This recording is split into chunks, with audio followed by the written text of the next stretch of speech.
We live? Yeah. Okay. Let's see if this shit works, bruh. Man, I like cussing the beginning of videos because clearly I like being demonetized. Oh my god, I hate disgusting people. Oh, is it live? Oops. I was about to talk shit on someone. What's new? Receiving your content. Audience will receive in a moment. Finally. Okay. Okay, let's see. I'm about to see if it's working. I hope it's working. If y'all hear me, let me know.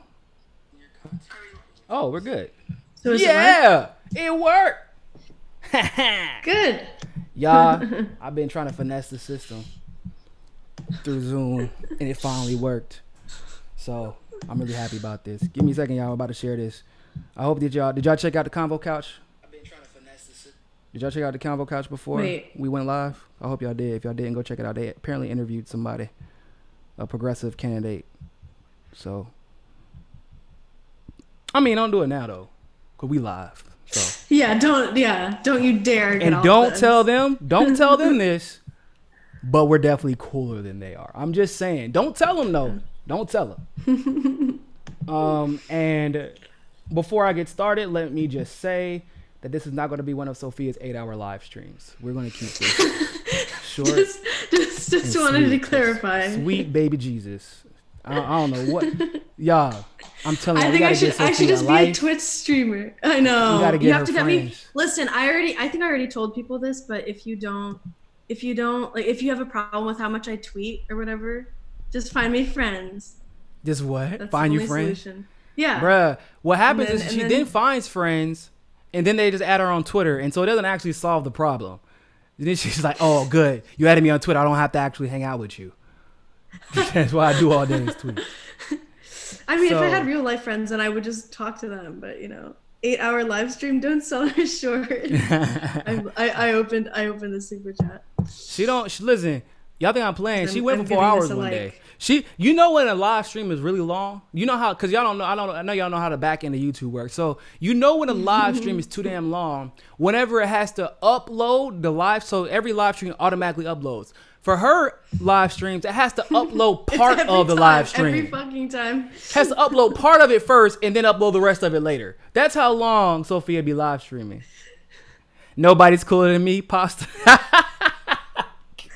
Wait, what is that? Did you text him that? Nah, he just texted. He just super chatted. No. Man, all right, y'all. So we got a good show to y'all today for y'all. So yesterday I did a hour-long video breaking down all of the different pieces in the Bolivian military coup, which at this point there is no doubt. It shouldn't be any doubt in anybody's mind that it's a military coup. I don't know what else you call a military leader demanding that someone else, a presidential candidate and a president, step down, and then they select who takes over. That's what I would call a military coup. Now, I know that we may be unfamiliar with this because, unfortunately, this is what a successful military coup looks like. The military coups we're familiar with are like Juan Guaido when he holds his phone and shoots his military coup from YouTube in portrait mode.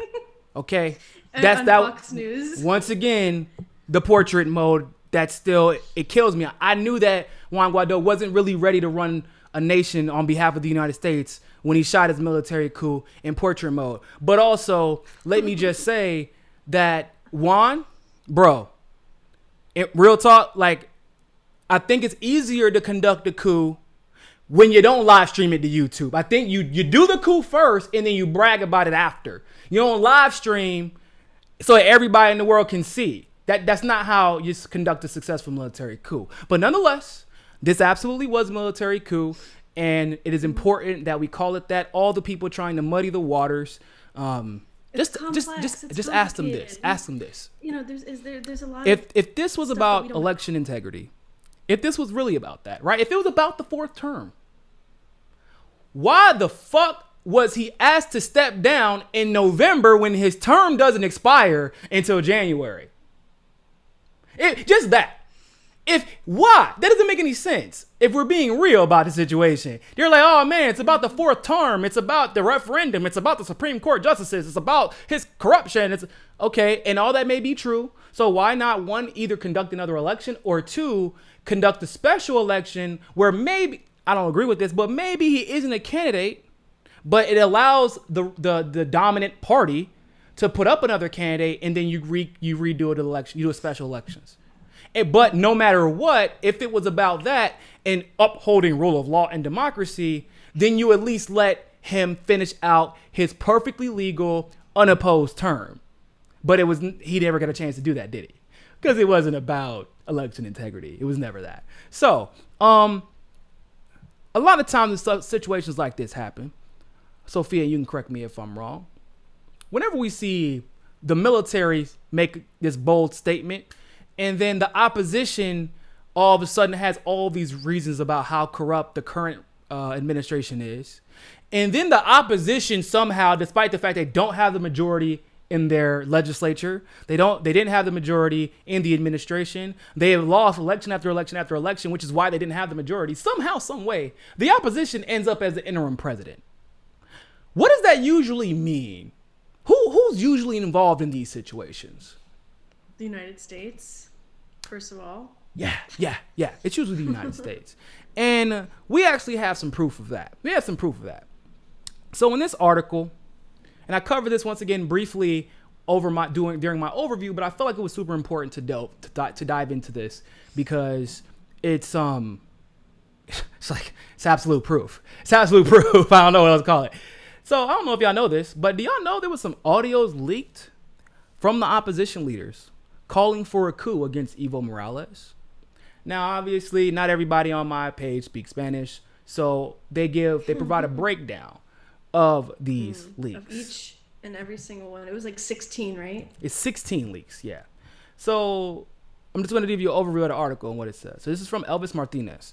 A series of 16 audios in which opposition leaders call for a coup against the newly reelected president, Evo Morales, were leaked through various social platforms. Local media pointed out that this destabilizing plan would have been coordinated by the United States, or the United States Embassy, rather, in Bolivia prior to the elections, and cites U.S. Senators Ted Cruz and Marco Rubio, who are said to have direct contact with the Bolivian opposition in the strategy to overthrow Morales. The plan focuses on the fact that if Evo Morales won the election on October 20th, a civil military transition, sounds familiar, would be established. The new government would allege fraud in the electoral process and would not recognize Morales's electoral victory. Wow, that's almost exactly what happened. Mm-hmm. So basically, it's saying that even if he was the victor, and he was, they weren't going to recognize it anyway. Sounds familiar? What happened with Maduro? Sophia, could you refresh my memory? The opposition first wanted earlier elections, and then Maduro welcomed that. And then they boycotted the elections. And then, obviously that's, when you do that, when you boycott an election because you're just assuming it's going to be fraudulent, it's kind of difficult for you to then complain when the results have Maduro winning. Yeah, because if the elections were fraudulent, but he did let the opposition win, first of all. Well, he let them run, sorry, not win. And then after, that's when they complained that it was unfair, it was fraudulent. After they purposely boycotted those elections. And then that's when they decided that because of that, they have to have an interim president. And that was Juan Guaido. And a couple of weeks after that election, they conducted or attempted to conduct a military coup. Mm-hmm. And then put the opposition leader who did not have the opposition in Venezuela, just like in Bolivia. They did not have the majority.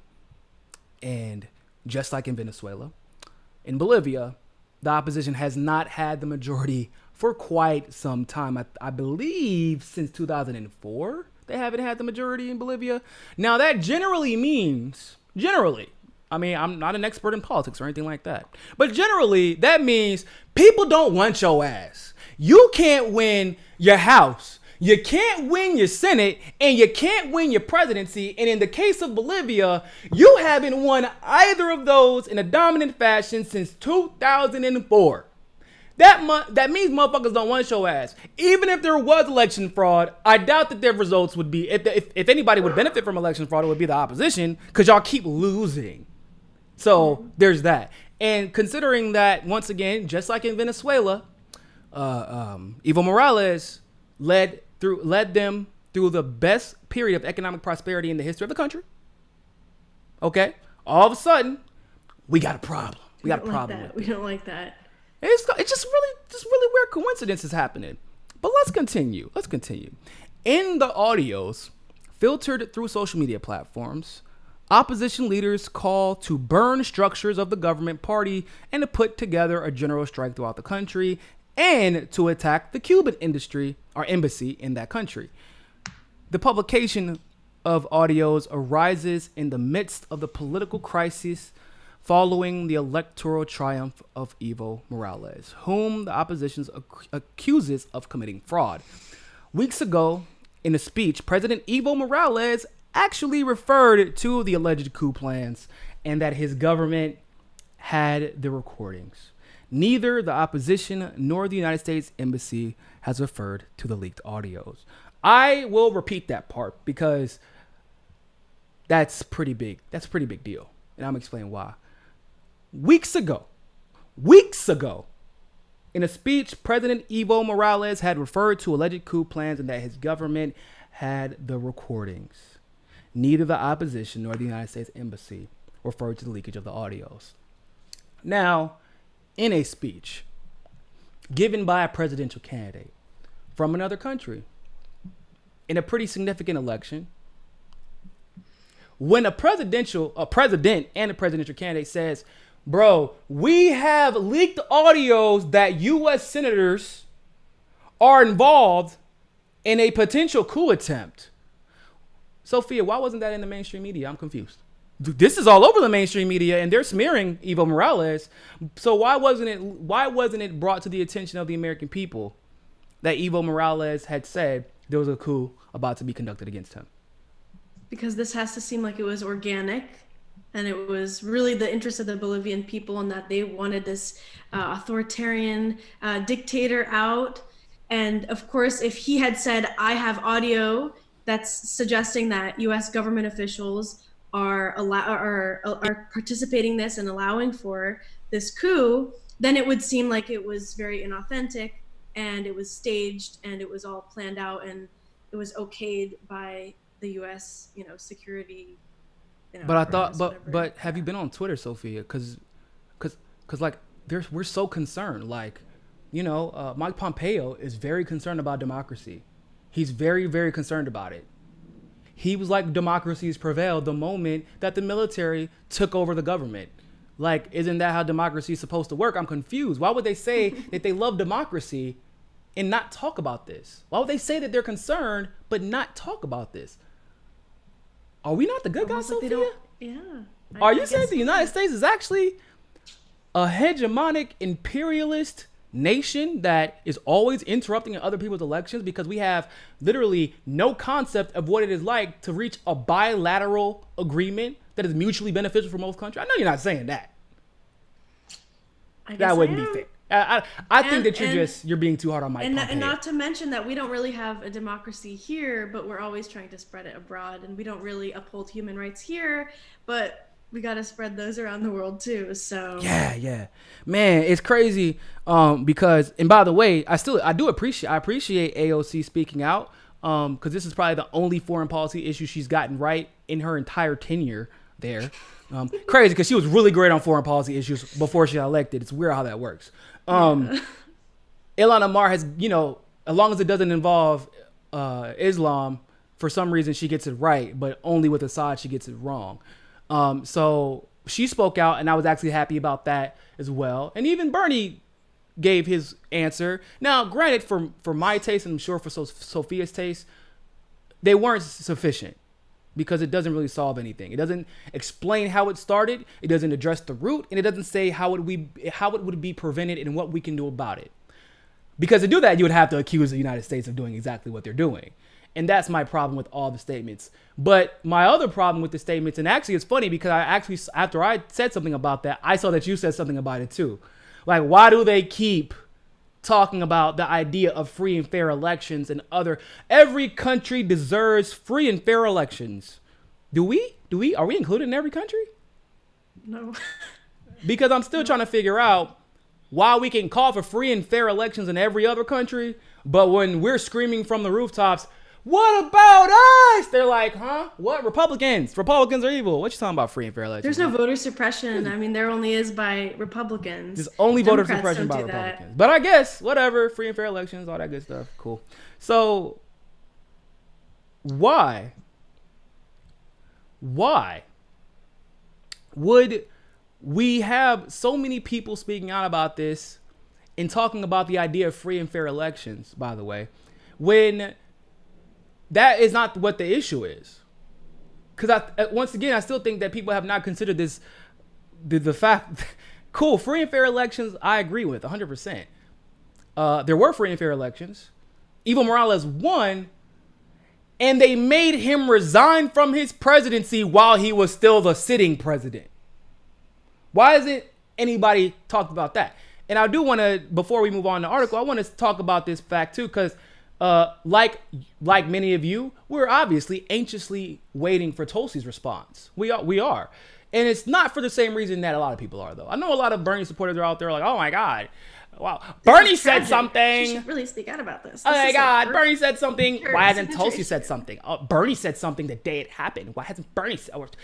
Okay, first of all, don't compare the two. Let's not pretend like the two are comparable on foreign policy. Because of her statements on every other situation like this, I already know what Tulsi would do as president if this situation were to arise. I don't have to guess. But nonetheless, I'm still anxious about what she is going to say, and the reason why is because I anticipate her actually talking about the root of the issue. And why, because that was my issue with Bernie's statement. I gave him credit for it, and I still do. But what does that mean in reference to you being president? What would you do differently? How would you address it? And then my question, of course, would be, based off of his response, how can I expect you to address it correctly when you've not demonstrated to me that you actually understand what's happening? Because, like Sophia has pointed out, I think you pointed out yesterday, whenever the situation arose with Venezuela, everybody else's answer was no intervention, no intervention, no intervention. What was Tulsi's response? She said it's about the oil. Once John Bolton went on Fox Business and he said this is big for U.S. businesses that we can extract their oil, as usual, classic imperialism. Exactly. Demonstrating that she understood it was not about, we just, it's about democracy, or we need free and fair elections. Like, yeah, cool, I guess, whatever. But for presidential candidates, I don't want you giving some milquetoast response just to placate the left, because that's basically what happened. Once again, solidarity is important. But if your response is to placate the left by feigning solidarity over an issue that you don't understand, how are we going to stop? How can I expect you to stop the next Evo Morales situation from occurring in South America as a president? That's why I don't want Tulsi to just give a response just to placate everybody. I would be pissed. I would be mad if she did that shit, honestly, to be real with you. And I think she understands that. I think she genuinely, because she does this often, actually. She doesn't just give a rational, quick response to something, unless she already has an understanding of the issue, of course. That's a whole different situation. But this situation, it wasn't as clear in the beginning that the United States was clearly involved, so she could not rightfully allege that in her tweet. So because she could not rightfully allege that in her tweet, she cannot say where the origins of the military coup came from. She cannot confirm without doing an immense amount of research. The U.S. was directly involved. It's the right-wing opposition doing this. All the holes in their story. And if you've ever been to a Tulsi Gabbard town hall, if you ever seen her in her interviews, et cetera, et cetera, et cetera, even interviews that she's done on this network, she just did an interview with the Combo Couch. What does Tulsi always say when she doesn't understand, when she doesn't have the full grasp of the issue because she hasn't read all the facts? I'm going to study that shit first. Yeah, you know what?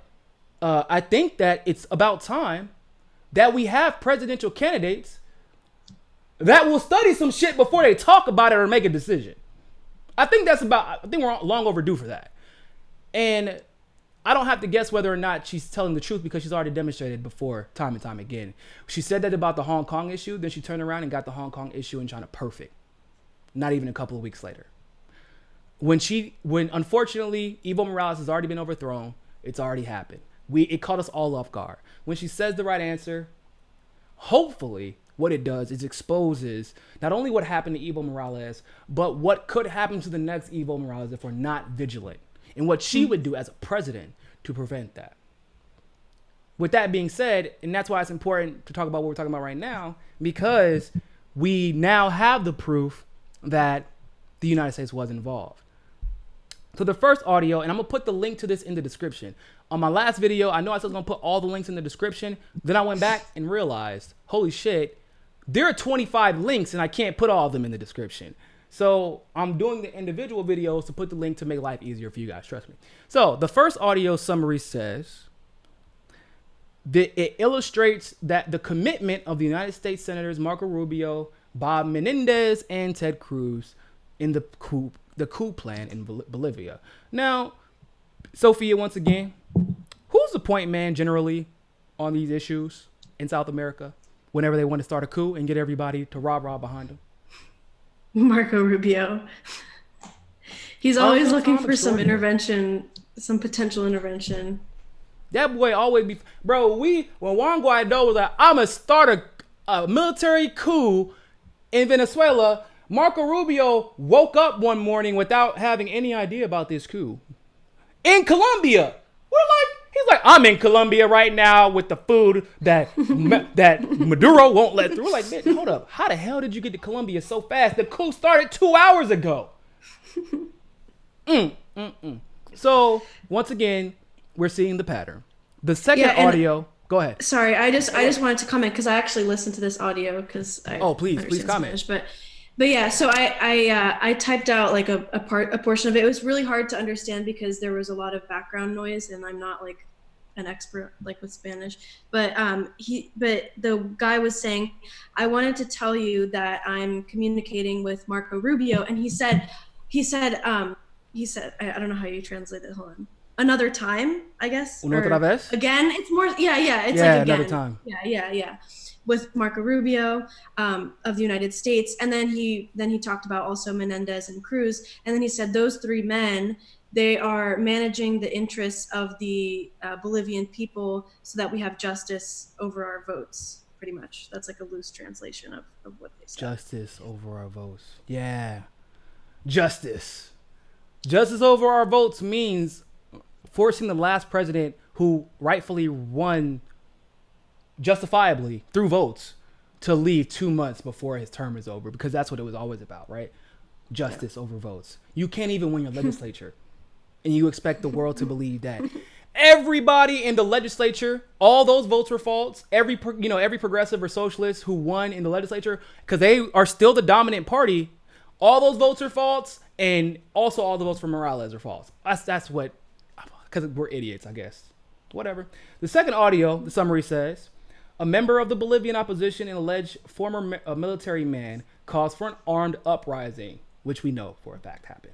The third audio says a member of the Bolivian opposition, still to be identified, proposes to point out the houses of supporters of the president's political party to instill fear in the population and influence them later to support the coup. So what did Evo Morales say when he resigned?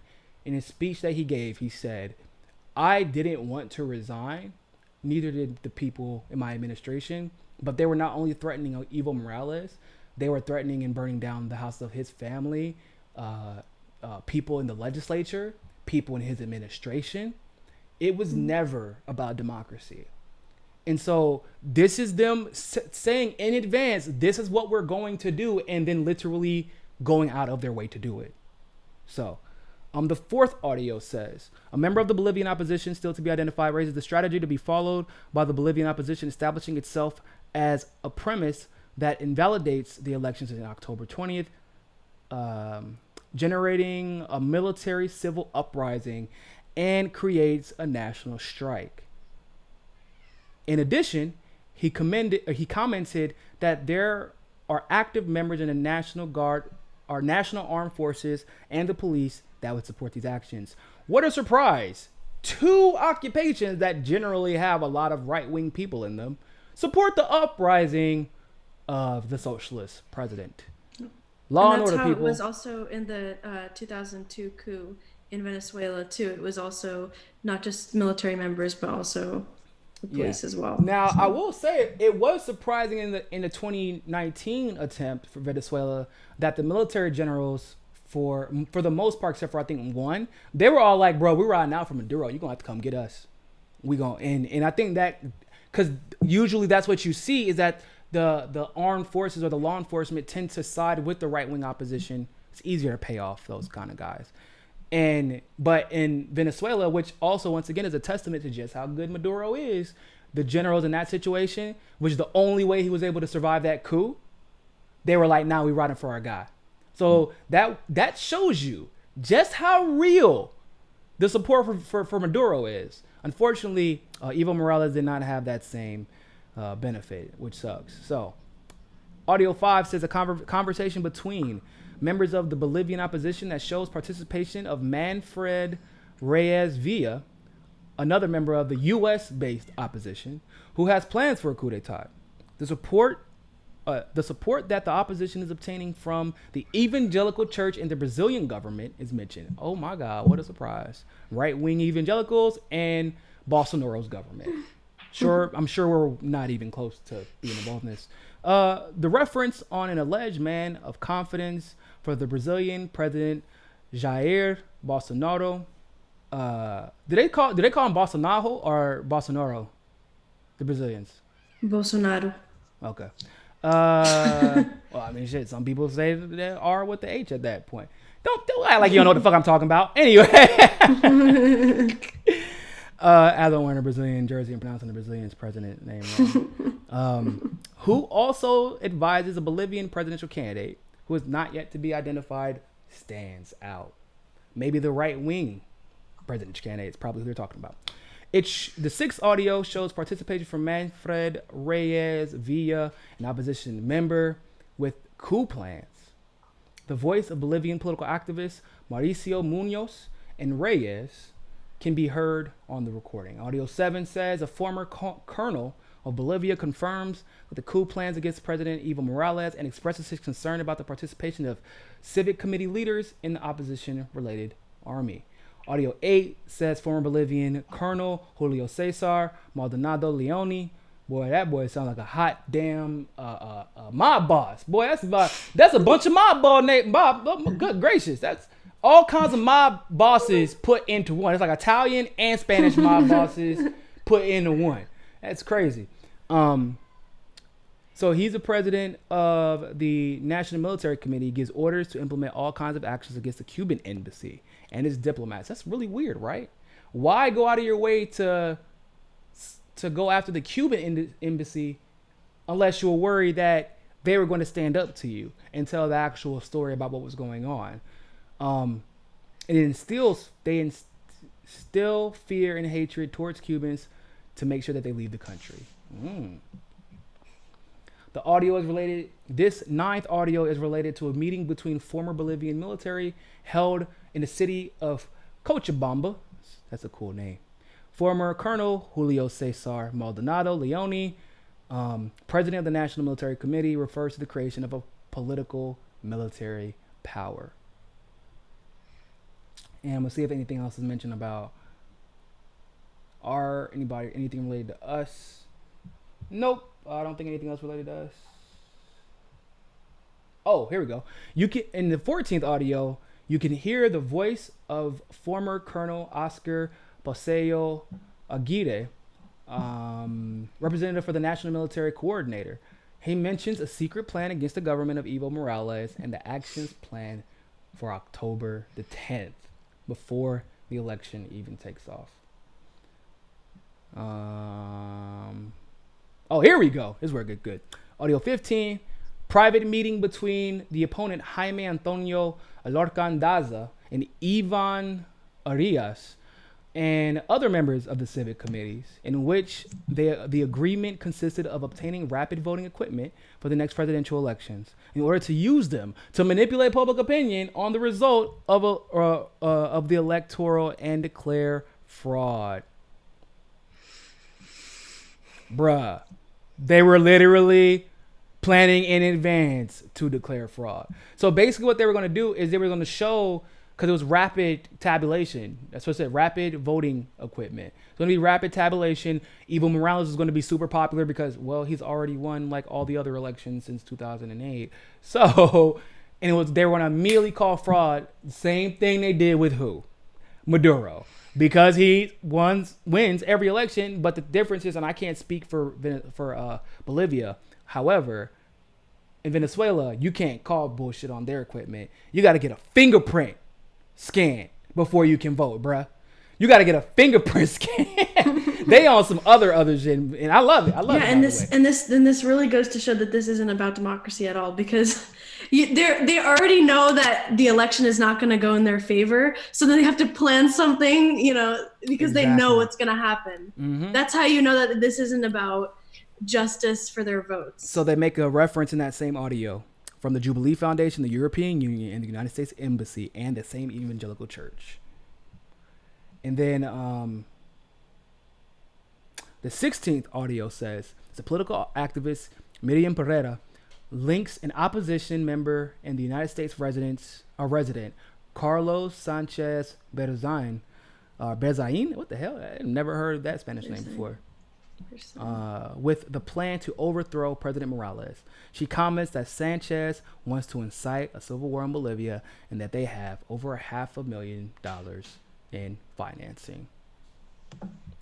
So, clearly, not only was this coup backed by the United States, but it was backed weeks, and for all we know, months in advance.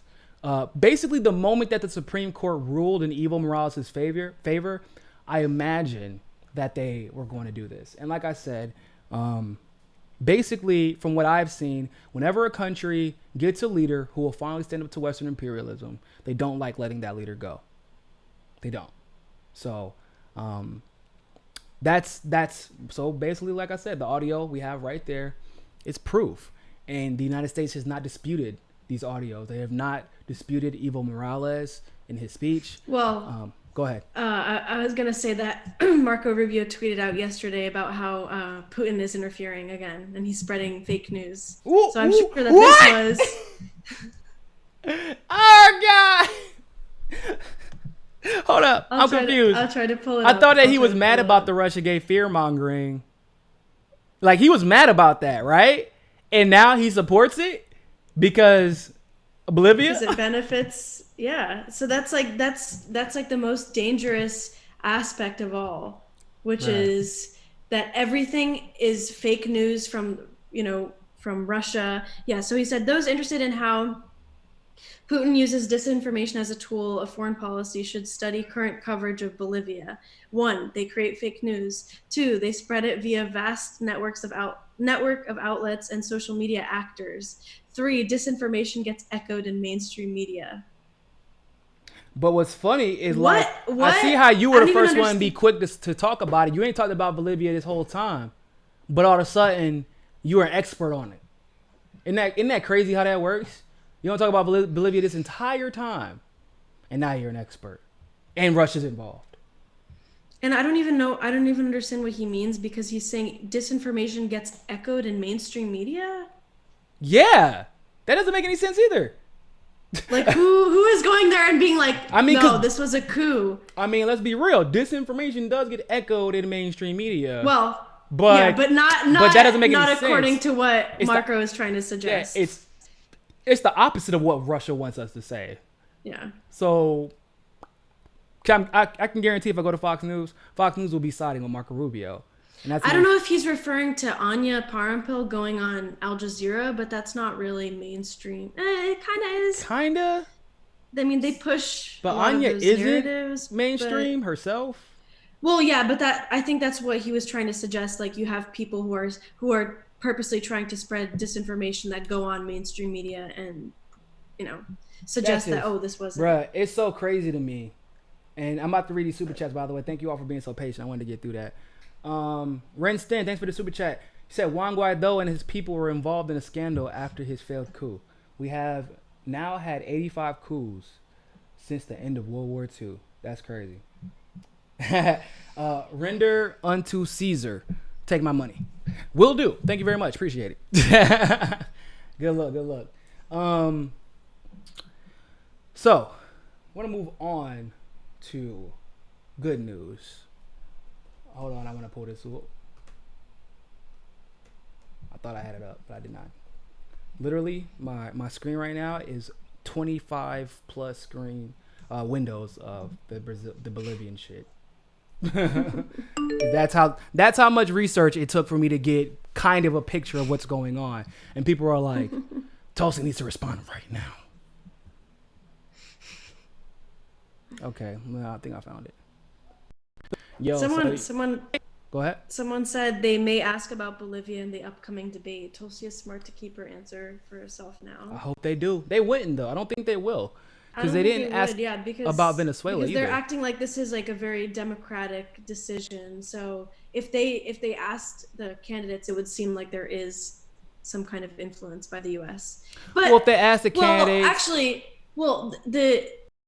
there was that headline that said that United States was praising the decision. I don't know if you saw that.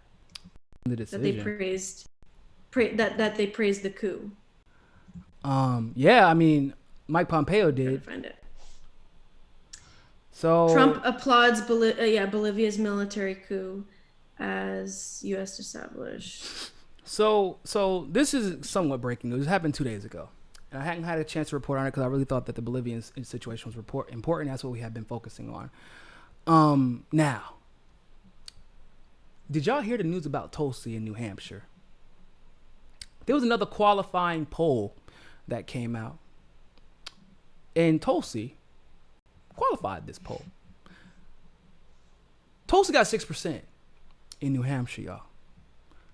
Now, a lot of people have been making this argument, somehow making this argument, that Tulsi is not a viable candidate, that Tulsi is not going to do well. And I've been saying for quite some time, I think it was something to the extent of, and I said this on Twitter, and I wish I could remember it. I said, they're going to be real mad when New Hampshire comes around. Because I know they're saying she's at 2%, 3% here. But at that time, that was kind of high for her. But I was saying, I know she's at 2%, 3%. But I'm talking to the campaign because I try to talk to the campaign to get as accurate of a depiction of what's going on the ground as possible before I report it to you guys. And I'm like, their field numbers are getting something completely different. And based off of the metrics that they were using for the polls, I'm like, yeah, I can see how this would be vastly different than what the polls were giving versus what was actually happening. I can see how those could be vastly different. But even with polls that do not favor Tulsi, because this is a DNC qualifying poll, so even with polls that do not favor Tulsi in New Hampshire, she's at 6%. Now,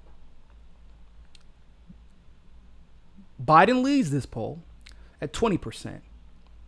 Warren is in second, weirdly enough, at 16%. Buttigieg is at 15%. Probably the scariest thing. And in fourth place is Bernie. Right behind Bernie is Tulsi. So, I don't know what you would call a top tier candidate, but to my recollection,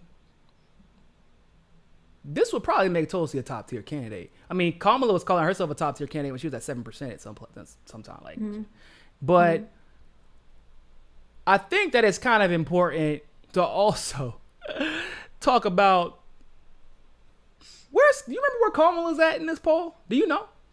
1%. Right? Huh? 1%. But it's a strong 1% though, right? It's a strong 1%. It's a strong one. I guess whatever. Or is it just a regular one? Helps her sleep at night. Is it a regular one or is it because there's a difference, Sophia? Strong 1% and 1% is two different things. That's what CNN told me. I think it's a top tier 1%. It's a top tier 1%. So Kamala is still top tier out of everyone else who is a 1%. Okay, got it. That's cool. Y'all, Tulsi Gabbard ended Kamala Harris's entire career. I mean, you already know she packed it up in New Hampshire. We already knew that was happening. But the fact that she tried to pack it up to pretend like she was focusing on on Iowa, but what it really was about was that she couldn't win New Hampshire, and her internal polling was coming back and reminding her that she couldn't win New Hampshire. And Tulsi's even pointed this out too. Like, she's been saying how they had like all their offices and stuff, and that they're closing down because their poll numbers are going down. Tulsi said. But then, yeah, she said it at her town hall event in LA, because then she contrasted it with hers, which is that her poll numbers are going up, and they're seeing it. And what's funny about this? How many campaign offices does Tulsi have in New Hampshire? 0, from what I recall, because it's just Tulsi volunteers. has 0 campaign offices. Tulsi's at 6% with 0 campaign offices. So are we still pretending like we don't see the writing on the wall here, people? Because I can tell you this too. Kamala can go to Iowa, and there are a lot of people that are going to focus on Iowa, and Iowa is indeed very, very important. Don't get me wrong, people. It's very important. But there have been a lot of primary winners who have won Iowa and then gone on to get their asses handed to them. To my recollection, at least in the last half century, there is not a primary winner for the Democrats that has won New Hampshire or lost New Hampshire and then goes on to win the primary. I think there were 3 that have lost New Hampshire and gone on. Who? Bill Clinton. Well, it would be Hillary Clinton and Bill Clinton. But Hillary didn't really win, so scratch her. Yeah. Like, you know what I'm saying? Yeah. Like, that's why I don't count her. There were 3. I just don't remember them. Bill Clinton was one of them. Al Gore? No, I think it was before. No, you might be thinking about. Are you sure you're not thinking about what's his name? Jimmy Carter. Because you might be thinking about Jimmy Carter. But I think Jimmy Carter won New Hampshire. 3 presidential candidates.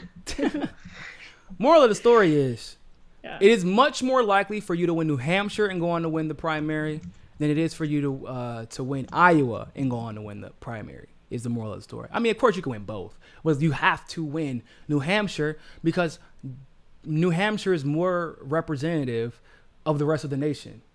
Most of the nation is not California. Most of the nation is not New York. New Hampshire is pretty, once again, representative of everybody else. So it says that Bill Clinton, Bush, and then Obama, George W. Bush, finished second in the New Hampshire primary before later being elected to the presidency. So Bill Clinton, Bush, and Obama. Oh, I didn't. I thought it went. So it's only been way Bush, back. Bush and Bill Clinton and but Obama won. Yeah. Okay, that makes. I get what you're saying. So in the Democrats, it's only been 2, and then Hillary, but we don't count Hillary. I do believe that Bill Clinton was legitimately that popular. Now, but also, Obama was a fucking anomaly because nobody else is getting 95% of the black vote in the primary, and then 99% of the black vote in general. That's literally never, ever, ever, ever, ever, ever, ever, ever happening again. So we can go ahead and count that out. But this is a big deal, people. This is a big deal, and I want to tell you why. It's not just the fact that she has 6% in New Hampshire.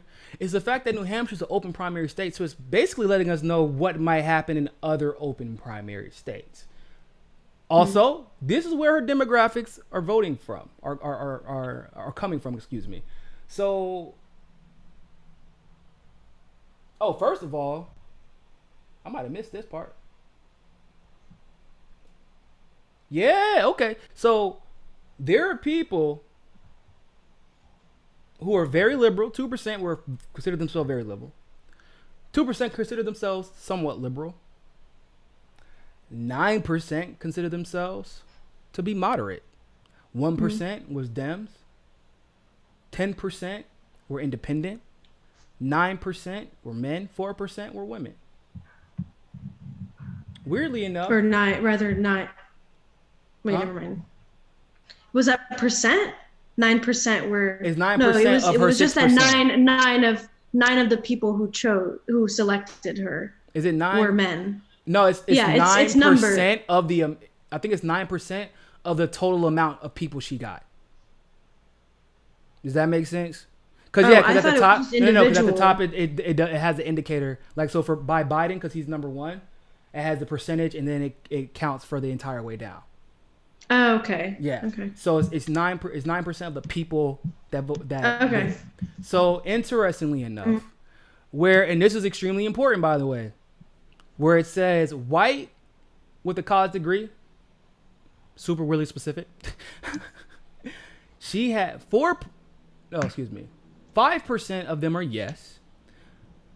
6% are not. They're either not white or they don't have a college degree. That means she's either or also speaking to working class and minorities. So you're telling me we have someone who can bring in very liberal, moderate, conservative, college educated, working class, and minorities. You know, back in my day, Sophia, we used to call that crossover appeal. And we used to use crossover appeal to determine electability. Now, I'm not saying that Tulsi Gabbard is the most electable candidate, and she could probably be the only person in the history of the United States of America to win all 50 states, but I am kind of saying that. What do you think?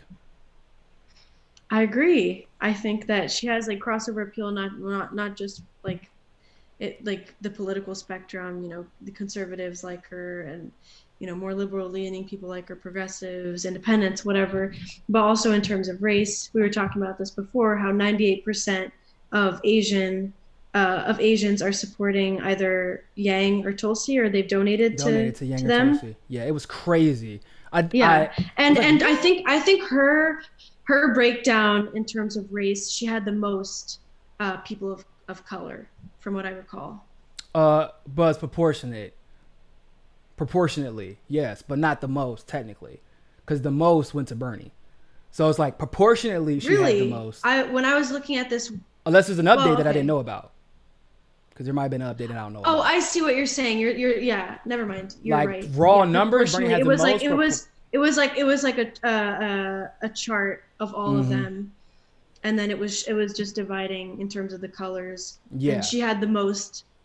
She had like the So largest, here's what's interesting about this. The only ones that have more, it's kind of scary. One of them is the only ones that have more working class or not white voters that support them than Tulsi, or not more, but as much, is Bernie, which we kind of expected, Yang, which we expected, and Steyer. Why? What is he telling y'all? What do y'all believe in, bruh? Who's answering these phones? For real, y'all. Stop promoting this man. He is not for you, okay? So, but the moral of the story is, to me, and I've been saying this since February, the story of this election is not going to be Warren or Buttigieg or Biden. Or Kamala, for that matter. It was always going to be a runoff between Tulsi, Yang, and Bernie. I've been saying this. I said anybody who sells Yang short is a moron. You think that man doesn't have a movement. He draws the same crowds as Tulsi, He draws more people than Biden. Definitely draws more people than like a Klobuchar or a Kamala.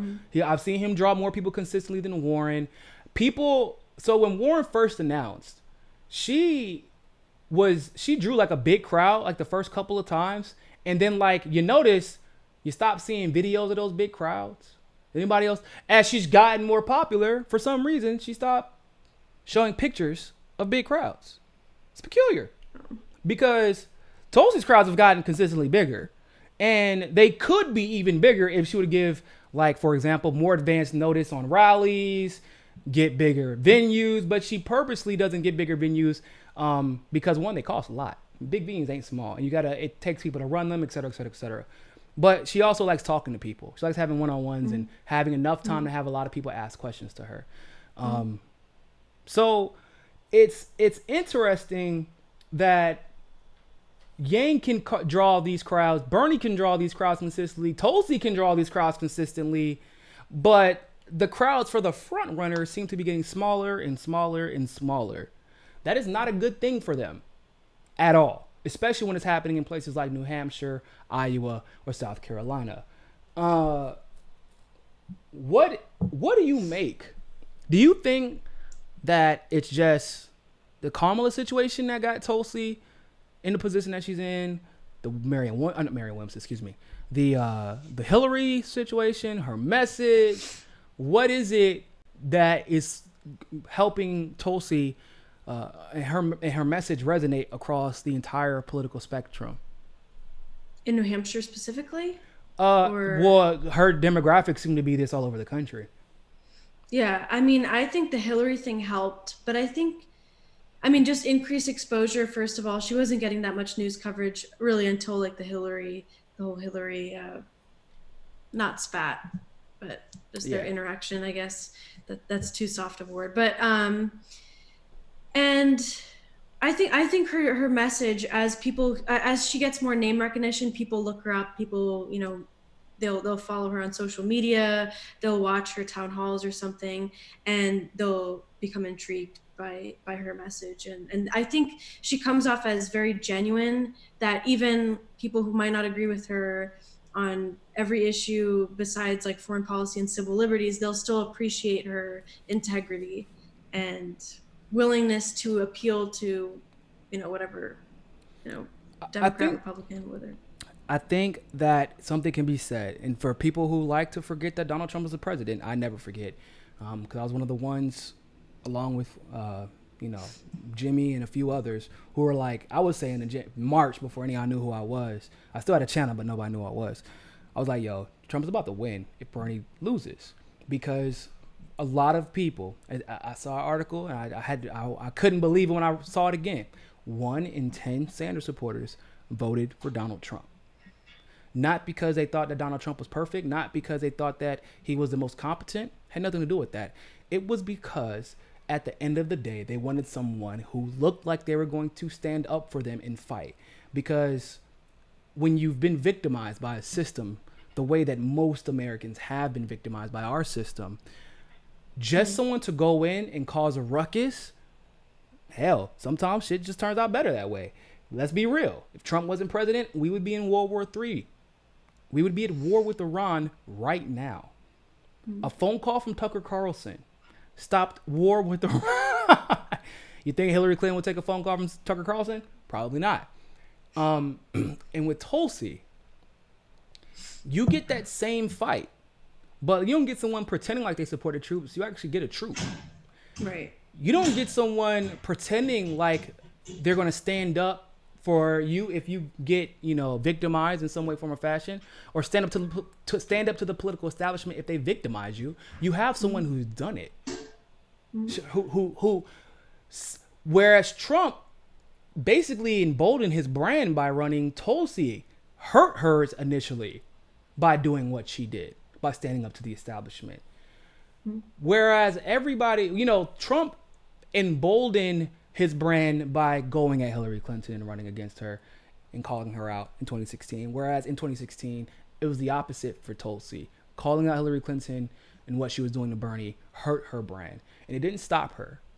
Most of the people that support Tulsi, I guarantee you, most of them have no idea what the OFF Act is. Most of them have no idea what the No More Presidential Wars Act is.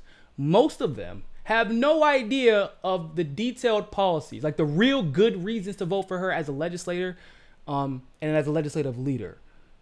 They trust Tulsi. That is why you see, and everybody who smears Tulsi, they'll never admit it, but they know it. They know that, wow, you're talking about election integrity? Nobody talks about that. Wow, you're talking about the military-industrial complex? It's about oil? Wow, that's taboo. You can't say that because everybody called you a conspiracy. Wow, you're going to actually answer the phone when 9/11 families call you? Wow, you actually stand up to Hillary Clinton? Wow, okay, I'm interested now. So now, what do you hear? Because you can really tell what somebody's strongest what the strongest aspect of somebody's campaign and what their largest appeal is by listening to smears. What do they say about Tulsi? I can't trust her. She's a crypto fascist. She's deceiving you all. It's her ego. Because one of the best things about Tulsi is how humble she actually is. Oh, she's looking for attention.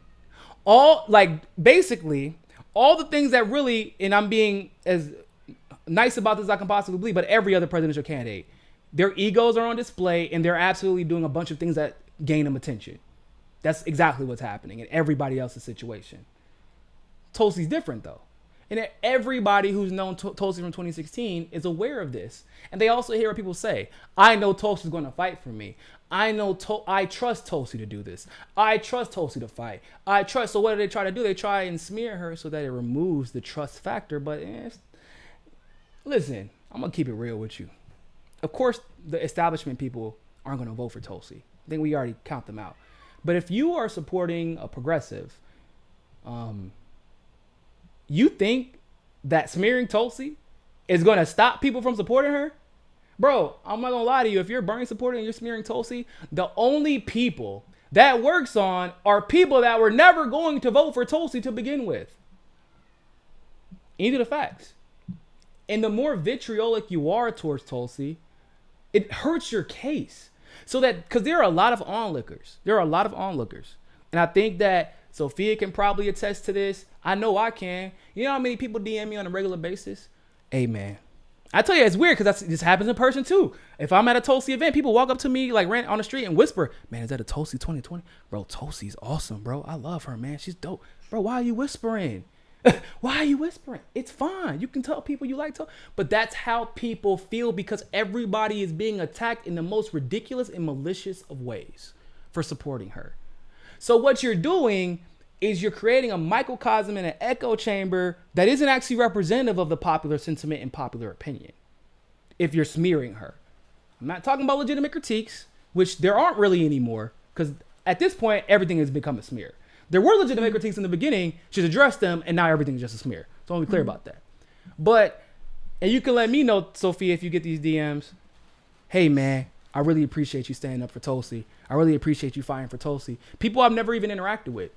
They don't respond. I mean, go ahead. I got a high five from Tulsi, and she said, "Thank you. You're awesome." I'm not talking about Tulsi.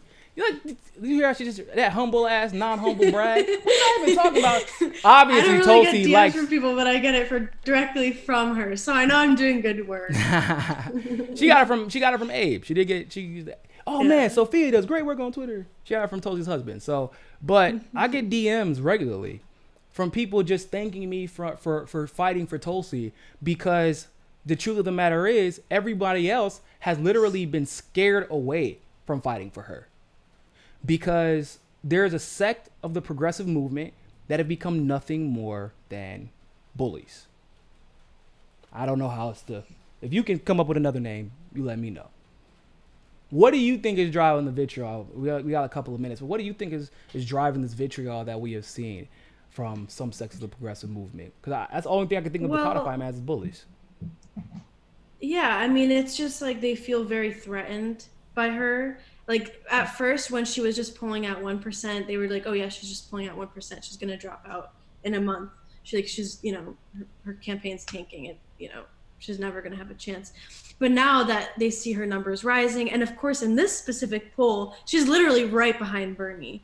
So as soon as I saw that, I already said, you can expect to see the hate coming from the Bernie camp, that it's just gonna get worse and worse as time goes on. But especially after this week, you'll see, because now they can't keep using this. Oh, she's only pulling out 1%. She's irrelevant.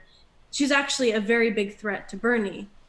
So to them, and they also see her crossover appeal, which, in my honest opinion, Bernie doesn't really have at this point, because he's kind of isolated himself and doesn't really have anything that he can appeal, like that he can't really, he's really struggling, I would say, to attract conservatives, because first of all, the socialism label, but then also the policies.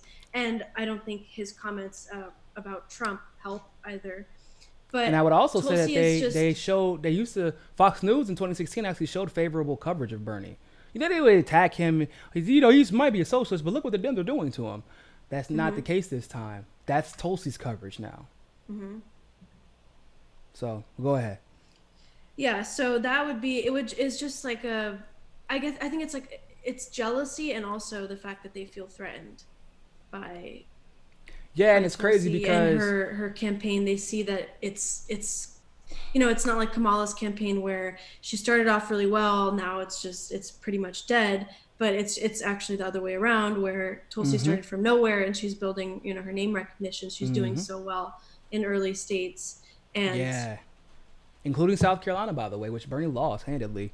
So we'll see. I think that Bernie's going to win South Carolina though this time. I think that he's going to win. I think Tulsi might come in second or third. But I will say this too.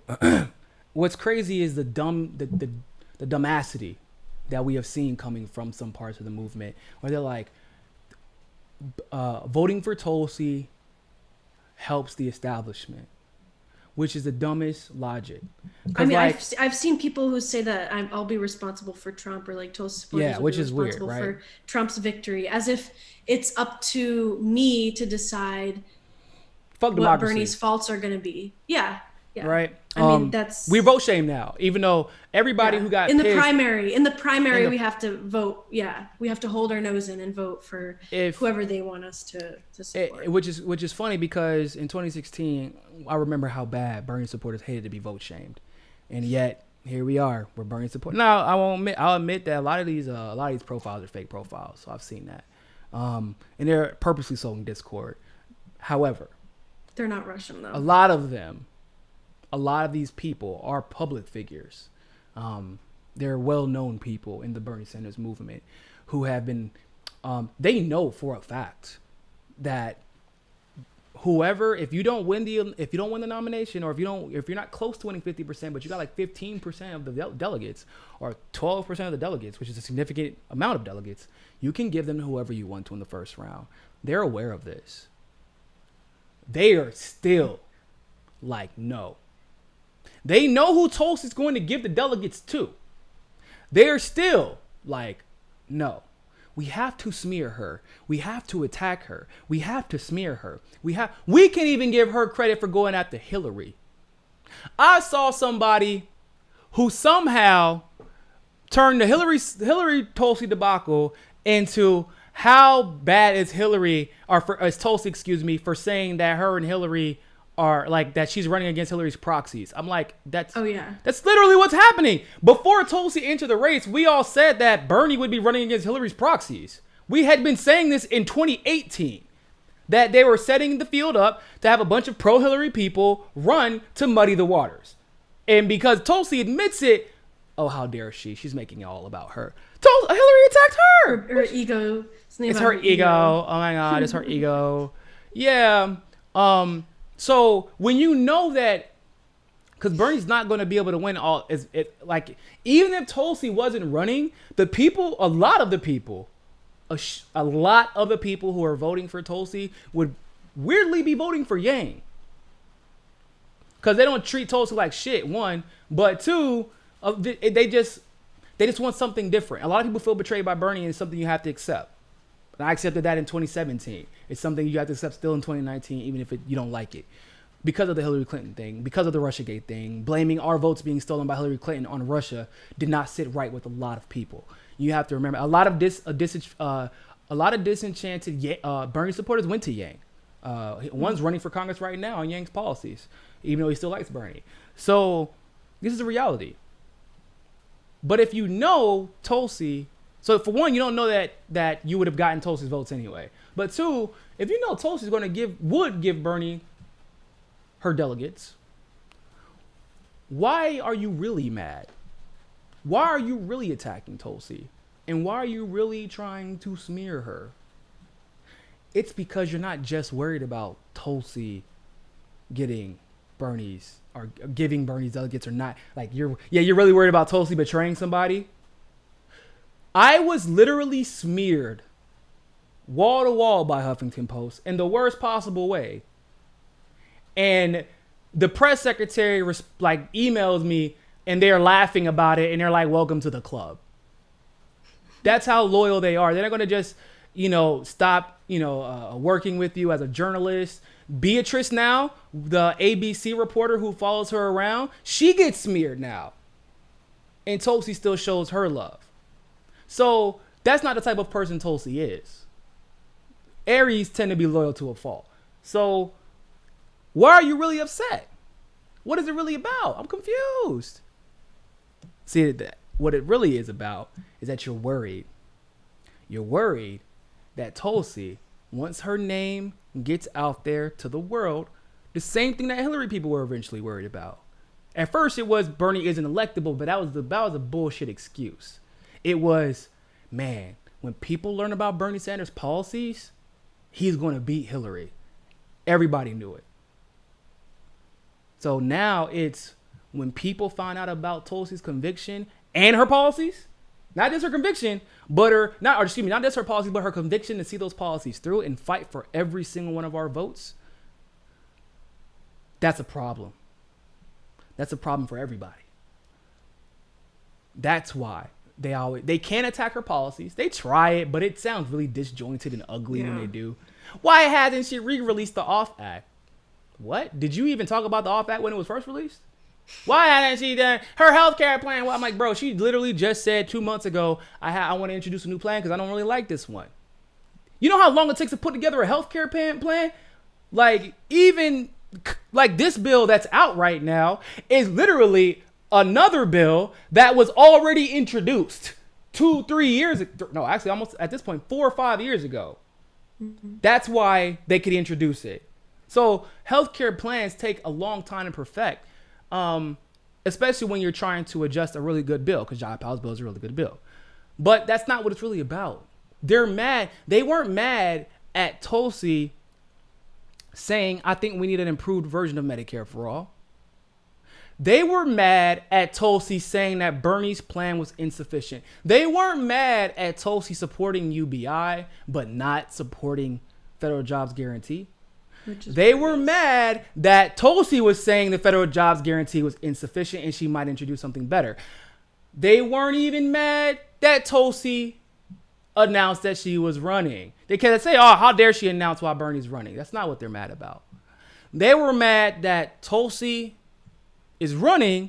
She announced before Bernie, and they know just as well as I did at the time, there are a lot of pissed off people who are looking for someone who will fight for them.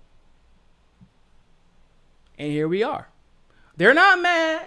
They're called, Tulsi needs to hurry up and speak on Bolivia. She needs to do it. How come she hasn't done it? They don't give a fuck about Bolivia. They don't care about Bolivians. I want to be very clear about that. Most of the progressives, if you will, calling for Tulsi to speak out about Bolivia, nothing to do with Bolivians. They don't give a shit. They do not care. They don't. It's about Bernie did something, and so now we finally have a leg up on Tulsi on foreign policy. Finally! But we already know how that story is going to end too. We know how that story is going to end. It's going to be Tulsi again. And when she does, guess what they'll do? They'll move the goalposts again. They'll say, oh, she took 3 days to say something, even though whatever she's going to say, I'm assuming is going to be a lot better than this. Oh, this looks like it was a coup. This appears to have been a coup or something. Mm-hmm. And they should have free and fair elections or something. Absolutely. And it's funny because it's Bernie and both of his surrogates said something about it, which is funny because if you've noticed, Elon and AOC have been in lockstep with Bernie. They've been echoing almost the exact same things over the last couple of weeks since they endorsed him, which is normal, by the way. but it's a political move. That's my point. Tulsi isn't going to respond just to provide fodder for the left. Just to, oh my God, feel so good. Yeah, she actually said this in an interview where she was like if you're just looking for me to say, if you want me to say things because it makes you feel good or they're nice things that you want to hear or something, like I'm not interested in doing that. She does not do that at all. Like sometimes she's wrong and she doesn't do that. She'll be but she speaks and she shouldn't. But yeah, but that's who she is. Look, if you're gonna be wrong, at least be real about it. Don't do it. Tulsi, one thing you can never say is that Tulsi said some shit because she thought it was gonna be politically expedient and she thought she was gonna get political points for it. That's not what she does. People don't know Tulsi's history. Like I said, whenever the National Hindu Congress or the International Hindu Congress said, they told her, be part of it, please. It's not going to be partisan. It's just going to be for the uplifting of Hindus worldwide. It became partisan. Tulsi, without even telling anybody, was like, hey, I ain't going to be part of this shit. I appreciate it. I'm not going to put you on blast, but I'm not going to be part of this. And she could have used it politically, and she didn't. When she was being smeared earlier this year over her religion, she could have used that then, and she didn't do it because it wasn't about politics. When she legitimately isn't going to she was not going to participate, use her religion for politics. She was never going to do it. So that's just who she is. So if you're waiting for Tulsi to get something wrong on foreign policy, don't wait too long. One, that's the first thing I should say. But two, I feel like that we should just kind of accept at this point. I think it's been made perfectly clear. Like, so say if, which I don't anticipate, of course. I think she's going to speak, and it'll probably within the next couple of days. Say if Tulsi did not say a single word on Bolivia. Say if that was the case. Do you think that you would probably predict how Tulsi would react in that situation, Sophia? As a president? You feel like that? Well, how do you think she would react as a president? I mean, I think if there's any CIA involvement, obviously there's Marco Rubio and Ted Cruz and Menendez, but I feel like she would be very careful and would be paying attention to anything that's going on rather than just wait until it erupts and then be like, oh, what is this? Like, what just happened? I think she would be keeping an eye out in terms of like the CIA to see if they're doing anything nefarious, because she knows that this isn't something new. This isn't a new strategy. This has been repeated over and over again. So maybe with someone like Bernie, it would be like last minute that he would find out because he is too busy, I don't know, doing rallies or whatever. You're wrong for that. You're wrong for that. Don't do that. I'm being serious. Don't do that. You're wrong for that. Don't do that. Hey, man. I'm being serious. Oh, shit. I'm literally being too serious. Busy doing rallies. He said that he's going to be doing rallies. I'm serious. He's not going to be paying attention to like the CIA and the FBI. Oh, man. You're so wrong for that. That's too much. I know. I'm not going to say I'm sorry. But. Yeah, you see, Sophia a little bit more biased than I am when it comes to Bernie. But no, I just have my concerns for Bernie. No, I mean they're legitimate concerns. They really are. But in all seriousness, do you know why Sophia knows this? Right? We don't have to guess what Tulsi would do or say in a situation because what did she say about Venezuela? What did she say? Not about Venezuela the first time, but every time they tried to interfere in Venezuela since this election started. What did she say about Syria? What has she said about every situation? The same exact thing, actually. Because she's consistently right on these issues. So I understand her thought process. I know exactly what she will do and what she will say when she's getting the right information. She sometimes gets the wrong information. And then when she gets the wrong information, she may say the wrong thing. But when she gets the right information, or actually, lately, if she feels like she's getting the wrong information, she won't say anything. Mm-hmm. And she'll say, I need to study this a little bit more. When she gets the right information, knocks out the park every time. So I've always said since April, and I used to joke about this all the time on Twitter. It was during the Assange situation. I woke up that morning in right hand of God and baby Jesus and Buddha and Allah. I said, you know what? It was like 7 a.m. Tulsi was on the West Coast. I knew she hadn't woken up yet. I had not talked to the campaign. I swear to you. Not talking to the campaign at all. I said, guys, I haven't talked to anybody. But I'm just going to go out on a limb and say, for this Assange situation, not only is Tulsi going to respond about the Assange situation, but she is going to give a comprehensive response. Give help people understand what it means in the bigger picture. It will be probably the best response. And it won't come on Twitter because she understands the gravity of this issue. It will likely come in a video. And literally, at about 11 a.m., 12 p.m. that day, when she finally woke up, got her makeup. I mean, this is a woman, right? Where everybody wants her to respond because she don't just wake up and do this to her hair and then go speak. No, she's a woman. She got to handle business. Cool. And I said, after all that get taken care of, this was going to happen. And literally, that's exactly what happened. The first thing she did, first thing we saw her talk about Assange, MSNBC interview, first thing in the morning. Because Tulsi is so consistent, you can literally predict what she's going to do. I have no idea how Bernie is going to react to things. I have no idea how Yang is going to react to things. Unfortunately, I know exactly how Biden and Buttigieg and all of them are going to react. Mm-hmm. We know exactly. But with Bernie, for example, as great as he was with the Lula situation, he completely fucked up the Maduro situation. So if I'm a onlooker, I'm still felt the same way. We're like, man, I wonder if Bernie's going to say something about this. Like, because what am I going to use to figure out? What would he say? Because the rhetoric that he used with Maduro is just, I mean, and also with what he said about Chavez after he. Yeah, exactly. So like, I don't know what Bernie's going to say about, like, one day Maduro is a socialist dictator and that type of socialism is bad, but Lula's socialism was good, and now he thinks Morales' socialism was good, apparently. So, like, it's confusing because I don't know what his criteria is for making his statements. But it seems to me that his criteria is which way is the wind blowing on mainstream media and on Twitter and on the left? Has there been an established narrative about this? The Maduro thing was really out of character. Well, I'm not out of character, but it was really. No, it was kind of out of character, though. It was because he literally said, "I'm not talking about that dictator." So I'm not talking about that Venezuelan, the kind of really bad socialism in Venezuela. I'm talking about the socialism in Canada. I'm talking about the socialism in the Scandinavian countries. Because that, you know what that is saying? For those of you who don't understand what a dog whistle is, because I'm black, so I hear them all the times. By the way, for the love of God, this is just a message from my white friends. Don't say urban when you're talking about black people. Do not say that shit.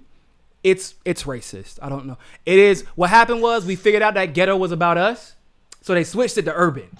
So don't say that shit. But when you say it's not like that socialism in Venezuela, but like that majority white country up there in Canada and those majority white nations in Scandinavia, those are the good. That's the good socialism. Y'all, that's racist. That is a racist dog whistle. That is what that is. I know people, I'm not saying that Bernie is racist. Not racist people say racist shit accidentally all the time. It's kind of a normal thing. And that's problematic for a lot of reasons. And it's also, once again, like Sophia said, you have no idea what to expect from him. Because why is Scandinavian socialism good, but Maduro socialism bad? Because, hell, Scandinavian democratic socialism is really good, but they're not literally picking up groceries on behalf of the people and then taking them to people's houses. They're not holding climate change events where 200 countries come. That like, bro, I don't know, that Venezuelan socialism is so damn good that you couldn't even get the law enforcement to back your coup. Once again, and we talked about that earlier. And you're surviving through sanctions. And you're surviving your sanctions. Really crippling sanctions. You see what I'm saying? So, and once again, this isn't necessarily to disparage Bernie because it's not like Bernie is alone with that. Like, that's not, it's a normal thing. How Bernie is reacting is normal on the left. That's what's upsetting, and that's what separates Tulsi. It isn't like Bernie is acting any different. I mean, listen to, for example, Michael Brooks or Anna, like, or even Jank. Like, whenever they were using regime change rhetoric on Venezuela. They were using regime change rhetoric on the side, but now all of a sudden they're speaking out. They demand that Tulsi speak out against the coup in Bolivia. Hold on, what? I'm confused. I thought y'all like regime change. What happened? Well, we don't like regime change anymore. Repeating talking points, but now they love Morales, and even Jacobin did this too, where they had two articles. They had one from 2014, another one from 2015, where they were saying that Morales wasn't left enough, and that he was too compliant with or rather complacent with the IMF and the World Bank and stuff. And now all of these articles that they're writing now are all positive, and they're complaining about, well, not complaining, but they're really disappointed to see. Yeah. And by the way, I'm not it's just saying like that Morales was perfect, and because there's no such thing as a perfect president. There's literally no such thing. Tulsi would be the closest thing to that. And she's not going to be perfect. But when you're trying to pull your country out of poverty, something got to give, right? They didn't even have the ability to really use their lithium until very recently. So they were, and the only reason that Chile was allowed to do so was because of what? Us overthrowing them, and we're in charge of their government. In Argentina, they're a U.S. friendly government as well. So I'm not saying he's perfect, but what I am saying is that he's won multiple times, and there was a guy before him that also wasn't perfect, but he was way worse and a little less than perfect, if you catch my drift. Like, that was how Morales got into power, was because he was standing up to Carlos Mesa, who was the president before him.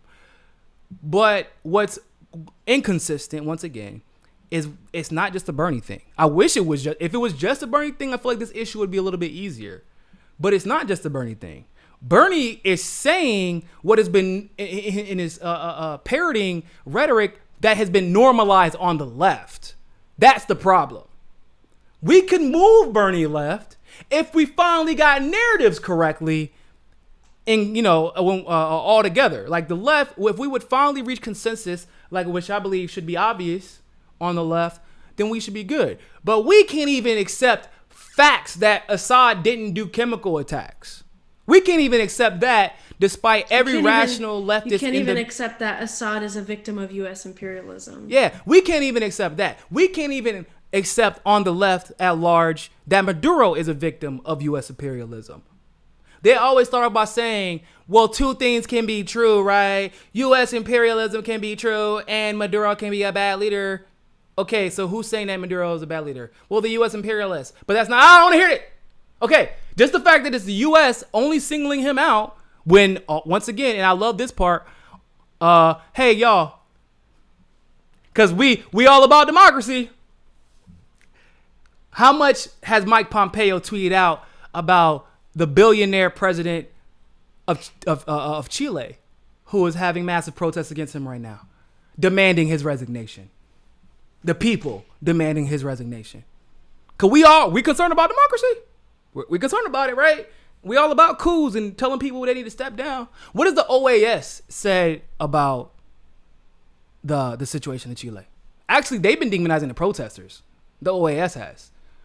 So I thought that why do we care about what's happening with Maduro? Why do we care about what's happening with Morales? But we don't care about what's happening to the billionaire right-wing dictator, or not dictator, excuse me. He did win, but he's a billionaire and he is right-wing as hell. Why don't we care about what's happening in Chile right now? I'm just saying. Our interests are upheld. That is the problem. That is really what it comes down to. It's not Bernie's fault per se. Bernie is a victim. It's his naivete. Yeah, it's that. Yeah. And he's a victim of what had become normal in the left. He's not doing anything different. That's the problem for me. That's a problem for Sophia, and it's definitely a problem for just the left and everybody involved around the world, because he could very well be president. Like, that's still a very realistic possibility.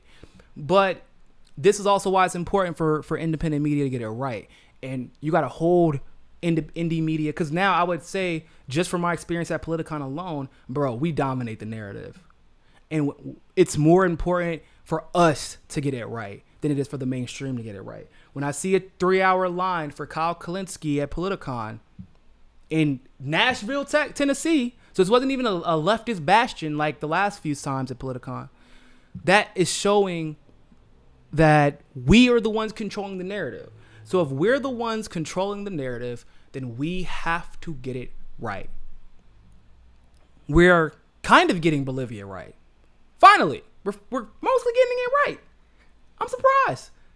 I think that, well, one, a lot of things happen. I talked about that in my hour-long video about this. A lot of things happen that rushed this military coup. They weren't expecting to have to do it, but when the Supreme Court ruled in Morales' favor, they knew, like, oh shit, we can't beat him in an election. We tried that already. And so they had to go to violence. So it became very obvious that this was wrong. So, but at least I also felt though that Venezuela was obvious. But because we had people on the ground, it was easier, I guess. But we also had to deal with a narrative that had been established in Venezuela for 2 decades. We don't have to deal with that in Bolivia. They tried that shit, debunked immediately. It's still being debunked. Other than that, I'm good. What you got? You got anything left? Anything you want to say? That's you Gucci? That's it. Yeah. Don't you have a YouTube channel that you want to promote, girl? I do. I'm sorry. I'm bad about promoting myself. I still didn't post my introduction video because it'll be up in a second. But yeah, I will post that. But yeah, I can comment on here. Do you want to tell people what your channel's called? Yes, it's my name. It's SOFIAZALDIVAR. That is my channel name. I'm not fancy, and I don't have my own. I don't have my. Nah, she ain't gonna tell you the truth. She had like 8 different names she wanted to use, but she keeps changing them because she's indecisive. Reeve Barker, I see you got a super chat in there. See if I can pull it back up. For some reason, my browser isn't letting me see it. Okay. But yeah, I'm gonna be posting my introduction video, which was really lame. It was like a minute long, but I just wanted to, for people who don't know who I am, I wanted to at least say who I was, and yeah, so I'll be posting that in a bit. So make sure you're subscribed so you see that. So Sophia Zavidar, I put it in the super chat, so make sure you go follow her. And by the way, no. It's ZALDIVAR. That's what I said. Zavidar, right? No, you did. Did I type Zavidar or Zavidar? VIDAR. Damn it! I always do that shit. My bad, y'all. Don't do that. It's okay. Bank of America did that with my card. Oh shit, that's not good. I was so pissed off. I was like, Bank of America's trash anyway. So what's Sophia's intro? I told you it's a minute long. It's true. You're right. Her first live stream is gonna be forever. But she likes y'all. So she don't want to. She's like worried that she won't have the same. Thank you for subbing. Sophia's also going to be on Rockfin pretty soon, so make sure whenever that. Yeah. By the way, I requested my thingy. You cannot now. Y'all know how the game goes. For a long live streams, you can't get access to them after. Just for future live streams, unless you're a patron. Because for the network, I can't speak for Sophia's channel, but for the network, you got to be a patron on Patreon, which is the links in the description, of course, or a premium member to Rockfin. So if you have not yet, make sure you download the Rockfin app. It's new. They finally released an app, and the app is dope. I'm not gonna lie. They have a lot, and they still have a lot of improvements to bring to it, which is cool to think about. But it's super smooth, no censorship. As YouTube continues to censor, Rockfin will likely blow up, and it's already been. I think they're close to closing in on 50,000 new users, and it's only been around for like 10 months. So it's dope. It's crypto based. It's open source, blockchain. So and if you're using the browser, they're creating they have it partially rolled out and they're testing it. But they're even showing you transparently how much videos make per, like how much the creator made for this video. Because they're trying to be literally as transparent in their process as possible so they don't run into the same issues that YouTube ran into. Someone said, is it on Android? I think so, right? It is on Android. It's in the Apple Store and it's on Android. And of course, you can use the browser. What if you don't have any cryptocurrency? No. You don't have to pay. No, you don't have to pay. Yeah. That's not how that works. To have Rockfin Premium. Oh, and by the way, how that works is you endorse somebody. So you can endorse me. You should. You can endorse Sophia if you wanted to, I guess, whatever. It's cool. You can endorse. If I don't suck too much. You know, if she doesn't suck too much, it's going to be really hard. But you can endorse Convo, anybody. You endorse one person. It's $9.99 a month. And you get premium access to everybody's stuff on Rockfin. It's really cool. So like, and you think it's a joke, bruh? Ron Placone, Matt, Graham Elwood, the Convo Couch, like they post a lot of stuff that you do not get from their YouTube channels. Way more than what you would think. And I do the same. So if you're a patron, you get a lot of my stuff anyway. But if you want premium access to not only my stuff, but you'll have premium access to Sophia's stuff and premium access to the Convo Couch, all by endorsing just one of us. So so they asked so you can pay with Charge Card. Yeah, you can pay with a card if you want to go premium. You don't have to go premium though. You can just have Rockfin, and it's like YouTube. Or so basically you can have Rockfin without paying, and it's like YouTube, or you can pay $9.99 a month, and it's like Netflix where you get the premium shit. You get it? I'm doing a video breaking it down. And it's the way that they pay the content creators. That's what's cool. The content creators get paid in crypto-based currency, and we get a share of the website too. Like it's once again, this is transparent. I'm not telling you like a trade secret or something like that.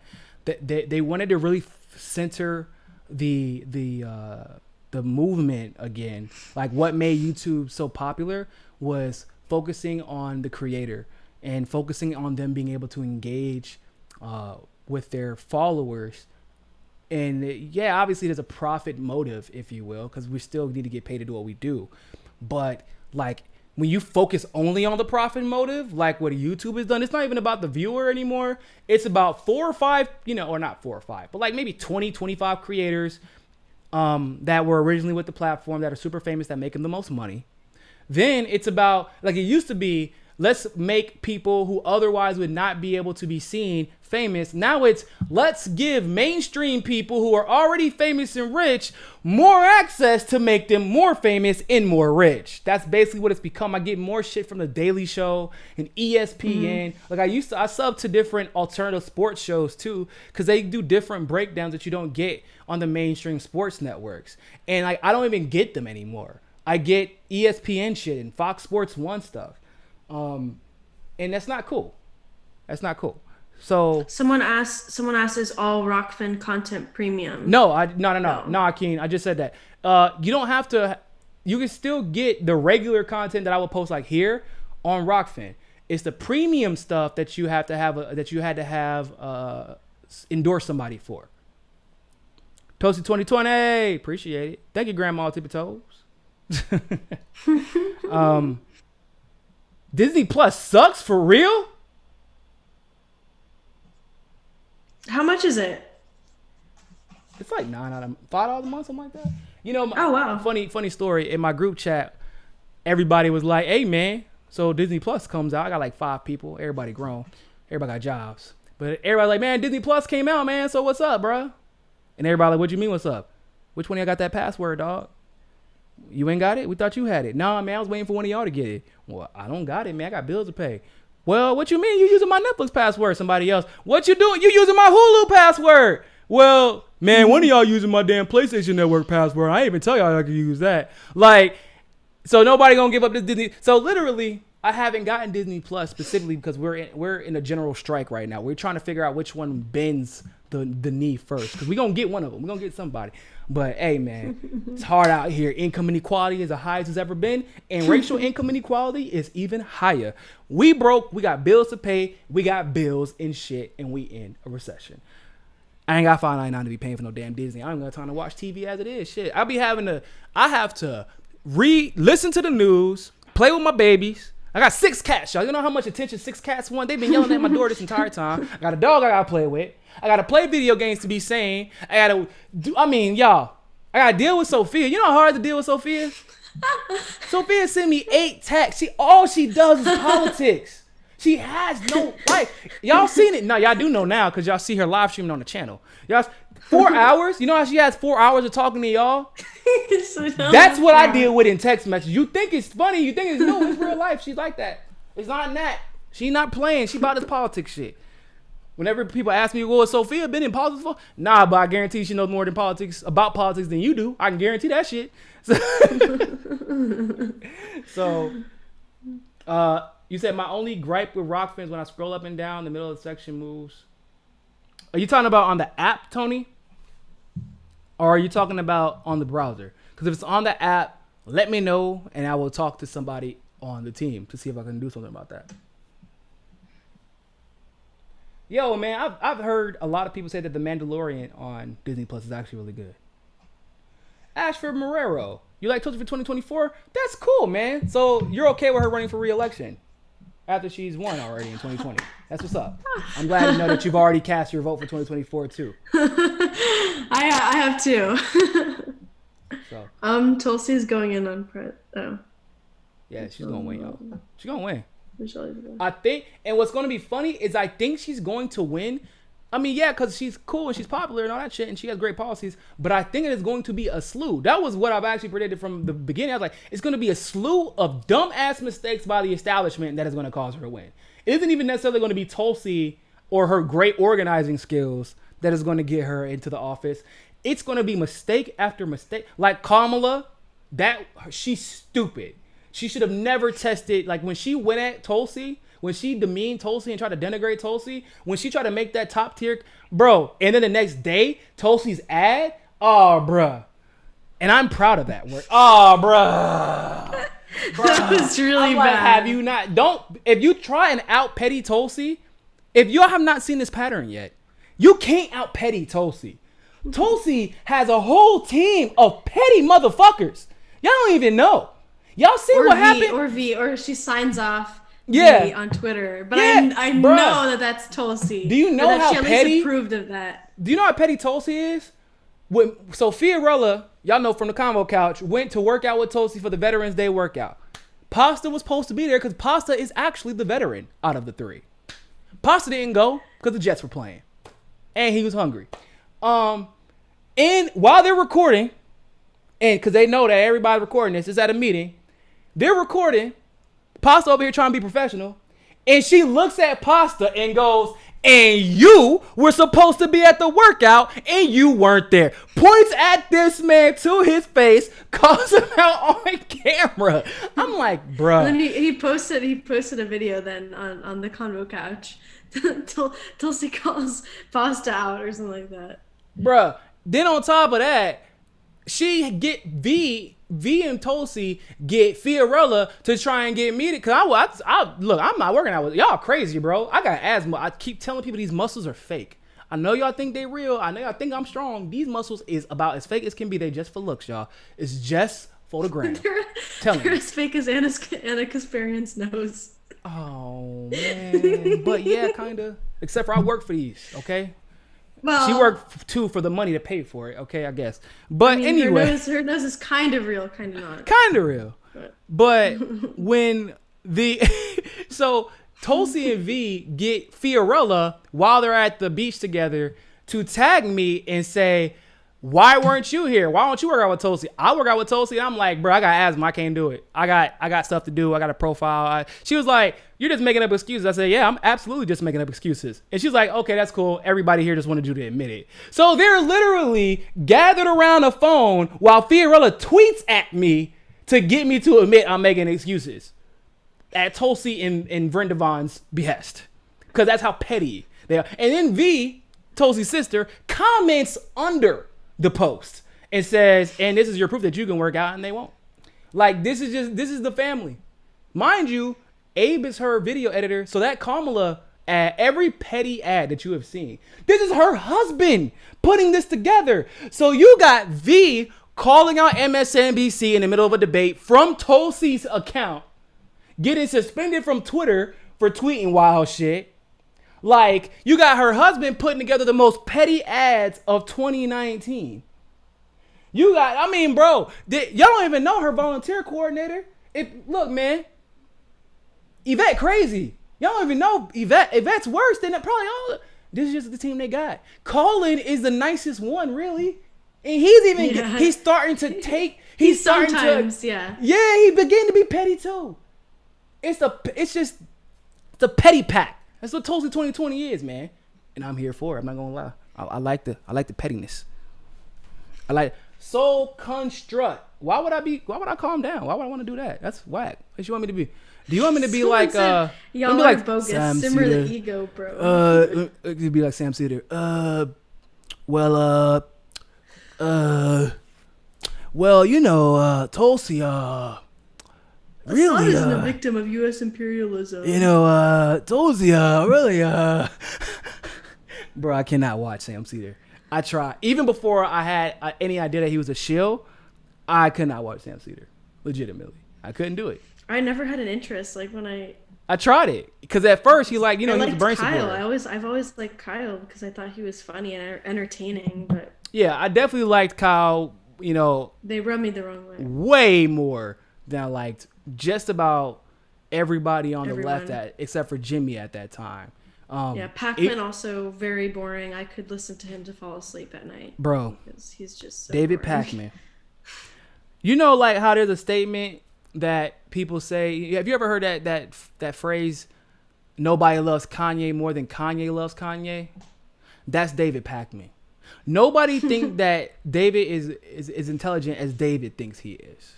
David thinks that he is some super philosophical, like, academic who really isn't, like, I mean, he hasn't had a degree that goes any further than anybody else that I know that does this shit. Mm-hmm. But he swears. He goes, well, realistic or philosophically, or strategically, this is what it could be. I'm like, bro, what the fuck are you giving all these, like, these, his favorite, hypothetically. What are you talking about hypotheticals for? Like, somebody will ask him a very direct question. Why are you saying, for example, that Tulsi is at 1% when she is literally not? Because she, for example, could not be in the debates if she was actually at 1% in most polls. Well, hypothetically, if she wasn't at 1%, we still shouldn't be talking about her because it takes attention away from the other. I ain't ask you about hypotheticals, motherfucker. I asked you a question. Why did you just lie? Well, hypothetically, what is a lie? If a lie isn't necessarily a lie as much as it is as an untruth. Someone called Sam Cedar Sham Sheep Herder. Sham Sheep Herder? I'm going to have to use that one. Someone yesterday in the live chat had a really good nickname for David Pac-Man. I like David A. Pac-Man, but... Yeah, David. But they had a really good one. I'm not gonna be able to remember. To be real with you guys, I can predict pretty easily. David Pac-Man is going to fall, and he does actually in strides. He does fall out actually. During and I said this is going to happen during the whole Russiagate thing because that's what he was doing, right? He pushes the anti-Trump. That's his whole thing, pushing anti-Trump, and as that Russiagate narrative died, along with Maddow's ratings. David Pac-Man's ratings started dropping like a motherfucker. But I remember when the Mueller report wasn't released, and I was looking through Kyle Kalinski's video, and a lot of the people in the comments were totally trashing him, and they were like, "You're so wrong here, Kyle." And he laid out his argument like, I don't understand how this guy is a Putin puppet when he did this, and this, and then people just ignored it, and they. Well, yeah, because Kyle. And then of course Jimmy and Kyle were the ones that then got it right. Yeah, they got it right. They had a freaking party because they were just like, this is what we've been telling you guys. Oh yeah, bro. We hit some celebrate good times, y'all. We was talking some shit. Someone talked about Cedar, his Michael Tracy interview. That was. Oh, where Michael Tracy wrecked him? Yeah. Yeah. Michael does that to people. You know, I tried to get Mike Figueredo and Michael Tracy because they were arguing. On Twitter, and as Mike was being Mike as usual, and like being very vitriolic, cause you're fucking supporting fascists, bro. And Michael Tracy's giving super rational responses, and so I DM'd him because I was still friends with Mike at the time, and I was like, hey man, y'all just want to talk this out, and I can moderate the conversation so that we can actually have some type of productive conclusion. Some productive outcome. Hopefully understand where each other is coming from, respect each other's differences of opinion, and just move on. You know? like the right swears the left can do, which is apparently fucking true. And Mike was like, yeah, of course, man. What day would be best? I don't want to talk about this anymore.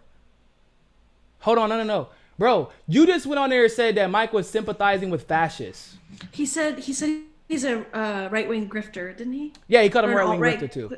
Yeah, because of censorship shit. Because Mike Tracy, myself, Kyle Klinsky, Jimmy Dore, we're all censorship absolute. We're First Amendment absolutists. Like, no censorship, period. It's up to my ass to debunk your dumb ass. That's how I feel about it. I mean, what's the point of having independent media? And first of all, if I can't debunk somebody like Steven Crowder, let me just be clear. You shouldn't listen to me. You should not be listening to my opinion if I can't debunk somebody as dumb as Steven Crowder. If I can't debunk somebody as dumb as Tommy Loren. If you believe Tommy Loren, I can't help you. You got a different problem. Because if Tommy Loren says one thing, you think that you're listening to Tommy Loren because she taught you something new, or she already agreed with your thought process. So you got a different problem anyway.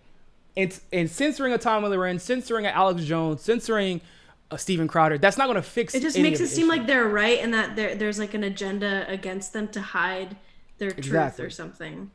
Exactly. So I don't have a problem with people watching, because like I get people when they tag their favorite people on Twitter. It just happened today. It was super weird. Somebody said their favorite people were me, and then Kyle, and then Tim Black, and then David Pakman. I don't understand how you watch all of us and maintain your sanity. I would be confused. I mean, maybe they get all the perspectives, and then one person drives them nuts, one person puts them to sleep. But the problem is the only one who is mostly consistently right. Because for example, even when Kyle is biased towards Bernie and he'll downplay Tulsi, he doesn't lie about Tulsi. And if he does say something about Bernie's record in a particular area, like a specific, he's not going to lie about it. He's going to say it's good and it's going to be right. It's going to be based on a fact. Mm-hmm. But that's not what the other two do. It's like super embellished. You know, for David, it's because, well, Tulsi presents David with a particular issue, with a very, very unique problem. See, David's full of shit. I don't know how. Is there a way? How do you say real nice, like in a real nice, politically correct way, that somebody's full of shit? I don't know how to say that. But David's full of shit. He's misguided. He's misguided. Okay, that's a very soft way of. He's misguided, and he walked into a porta potty full of shit. And when you for David. When it comes to Tulsi has this, because she's about as real as they come when it comes to politics. I think that everybody can agree with that, even if you don't like her. When you are that real, you got to understand something. And anybody who is like just real to a fault can agree with this. Sophia probably more than anybody at this point, because her ass on Twitter just be wilding. When you're that real, the scariest thing in the world is a fake motherfucker who recognizes real. Because real recognize real all the time. That's always a thing. But when you super fake, you recognize real a little bit quicker, because that real might call out your bullshit. That real might expose you. That real might hold you accountable. I've encountered this a lot in my political career. I've had people who, when they realized that I wasn't going to just play fucking ball, like whenever everybody else, remember, they either said vote for Hillary or they just focused on hating Trump, how bad Trump was. They didn't necessarily say vote for Hillary, but they just focused on how bad Trump was. I was the only one that was like, fuck Hillary, fuck Trump. I'm going to be a surrogate for Jill Stein. And I'm actually going to try to fix this system that we just all saw was broken right in front of us in 2016. See, there's a problem with that, because they figured out that this shit for me wasn't just about performing in front of a camera. When I said I was an activist in 2016, I meant that shit. When I said whenever Bernie said not me, us, see, a lot of people pretend like they believe that shit. Nah, I took that shit to heart. I was like, hell yeah, Bernie, I'm gonna start a fucking $900 million lawsuit against the Democratic Party and travel the country exposing election fraud. That's what I'm gonna do, Bernie. I took that shit way too seriously. Probably a little bit too seriously. But what happens when somebody does some shit like that, when you look at a Jimmy Dore, same thing.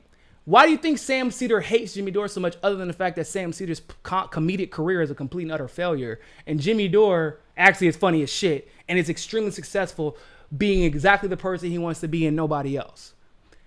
But more importantly, Sam Cedar really, what's his entire shtick is, man, I gotta be fake and hope that nobody exposes it. And Jimmy's whole shtick is what? I'm exposing fake ass motherfuckers. And I hope that, yeah. And who's more successful at the job? Jimmy.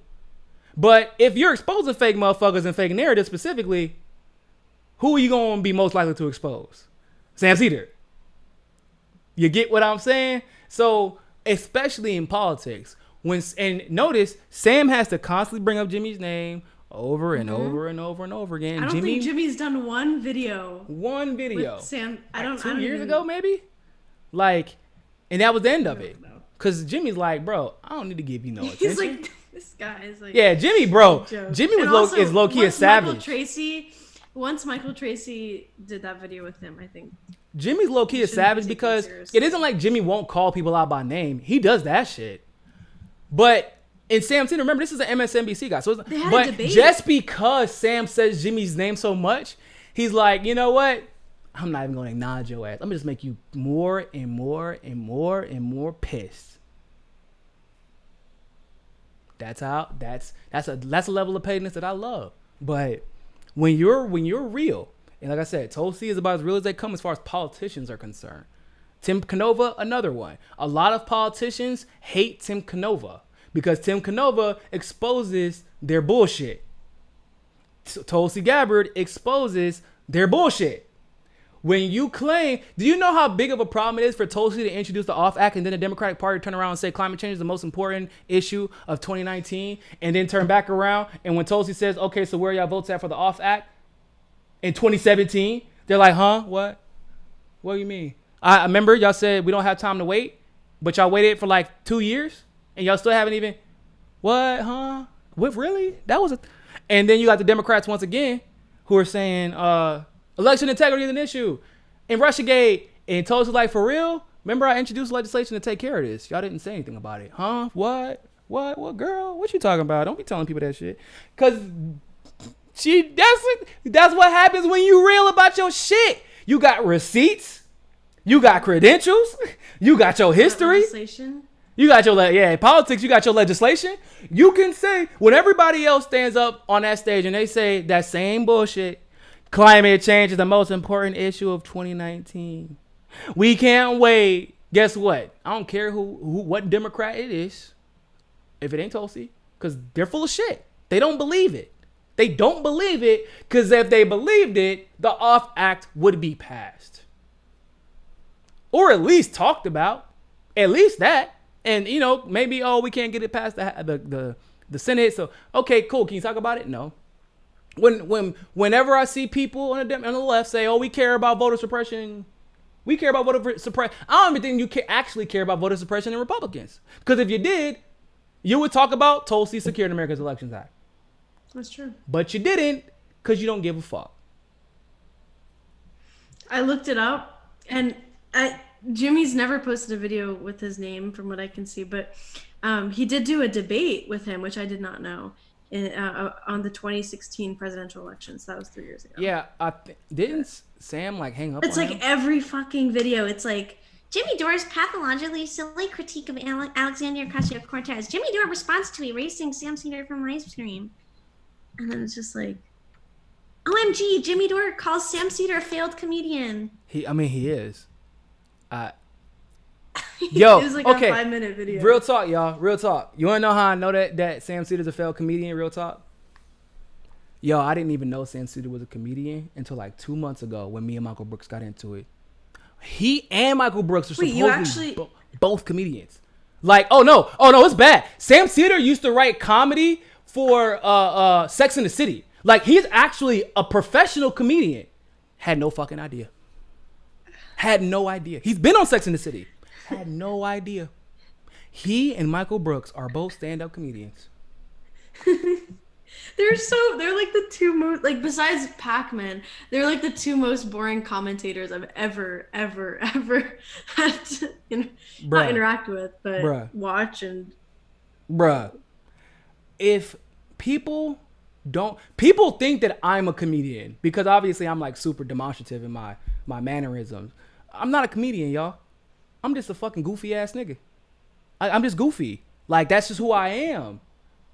Sophia is funny looking, but she ain't really funny. I'm quiet. I'm glad. But in all seriousness, with Lee Camp, do you question whether or not he's a comedian? You don't even got to guess. You assume. Like, I didn't know that Lee actually did stand up, but I'm like, yo, that dude should be a comedian. He's hilarious when I used to watch his show. And then I found out it was satire. I didn't know it was. When I first watched, I first didn't even watch Jimmy's YouTube. I used to listen to his podcast. And I'm like, man, this dude is fucking hilarious. And that was back before Jimmy became like this super like brain trust of political knowledge. With Sam, I was floored when I found out that he was a comedian. Because I was like, yo, first found out. But oh yeah, I told you that. Oh, was it? Yeah. Because it was during that Michael Brooks shit. Because I was just like, this guy is just some dude that decided to. I know he's an MSNBC contributor. I don't know what his credentials are. If he has any, I don't know. But. I mean, it's like I said, I really, and like with I guess with Cedar, it shouldn't be that much of a surprise, and I shouldn't have been that, because he does have like a whole IMDb page talking about this stuff. Oh, okay. I thought you were gonna say that he's sometimes funny or something. Not funny. I was like, he's not. But I have seen him make attempts to be funny, but I thought like he's like, let me try this joke here and see if it works. Like, didn't think he actually thought it's just like he was actually good for a living. What makes it bad? What was really, whenever I was told, they were like, yeah, that's why Michael Brooks can supposedly fill up shows. Okay, yeah. Mm-hmm. Someone said that where are those pictures at? It says the highlight of Cedar's comedy career was dating Sarah Silverman. He dated Sarah Silverman?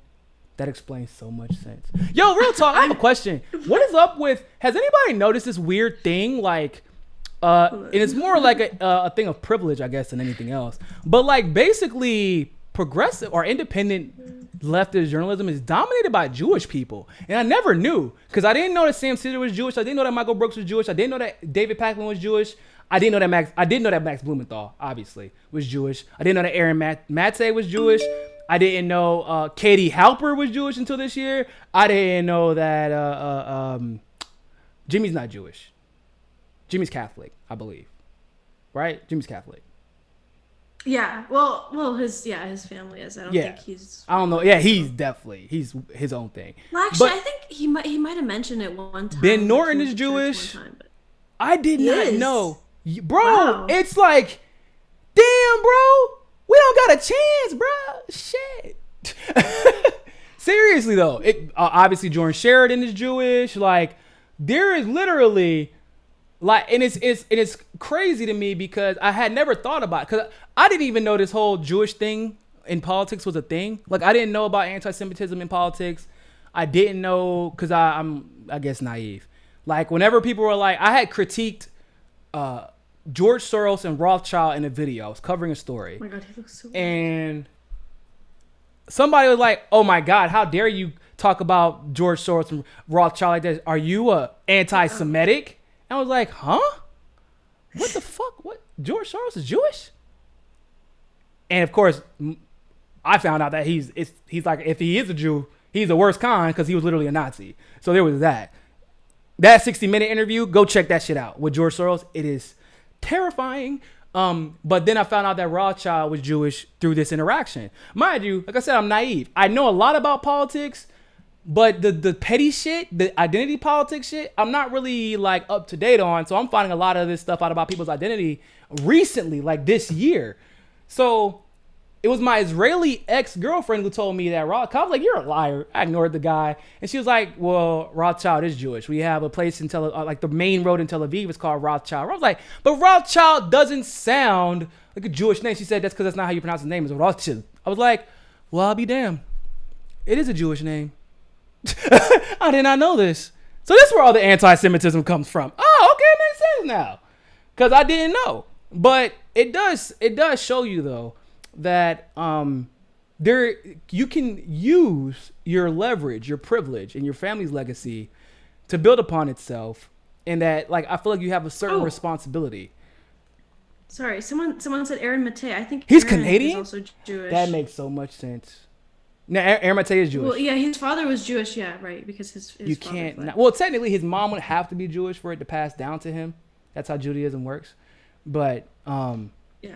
But yeah, I didn't know that Aaron Matei was Jewish until he was like, "Dad, you're Jewish." He said, I'm like, what? Yeah, he said something like that. I was like, what? That's crazy. What? Aaron Matei? Then I'm like, it does make sense though. What do you have a lot of like, it's unrealistic for anybody to believe that a group of people who was very good, they were very smart about spending their money within their community, making sure their children were educated, especially once they got to the States. Like, it's not a bad thing. In fact, that's how the black community used to be before we had all of our shit burned to the ground. And that's how the Asian community is. Same thing. They made sure they built up each other's businesses. They did what any community would do. But it's just interesting because I never really realized the dynamic of like the most popular journalists, the most relevant journalists, even, I would say. The ones who are considered authorities are almost all Jewish in one form or another. Max Blumenthal is Jewish yeah, I too. said that. Yeah, Max Blumenthal. Oh, sorry. Yeah, Ben Norm, Max Blumenthal, Aaron Matei, Katie Halper. Because it's generally, and I think it has to do with the Israel-Palestine situation popping off. Like, so everybody's like, I'm a Jewish person, and they say whatever they say. And I'm like, what? Damn. It was like whenever I found out Derek Jeter was half black, I couldn't believe it. Because I thought I'm half black. I'm only half black. So whenever I found out that other people could be a whole race with still being a half of a race, I was surprised. I did not know. My brother did a project and he was like, bro, come here. You're not the only one. I'm like, what you talking about? He's like, bro, Derek Jeter's half black, but he looks white. And you're black, but you're half white. This shit crazy, bro.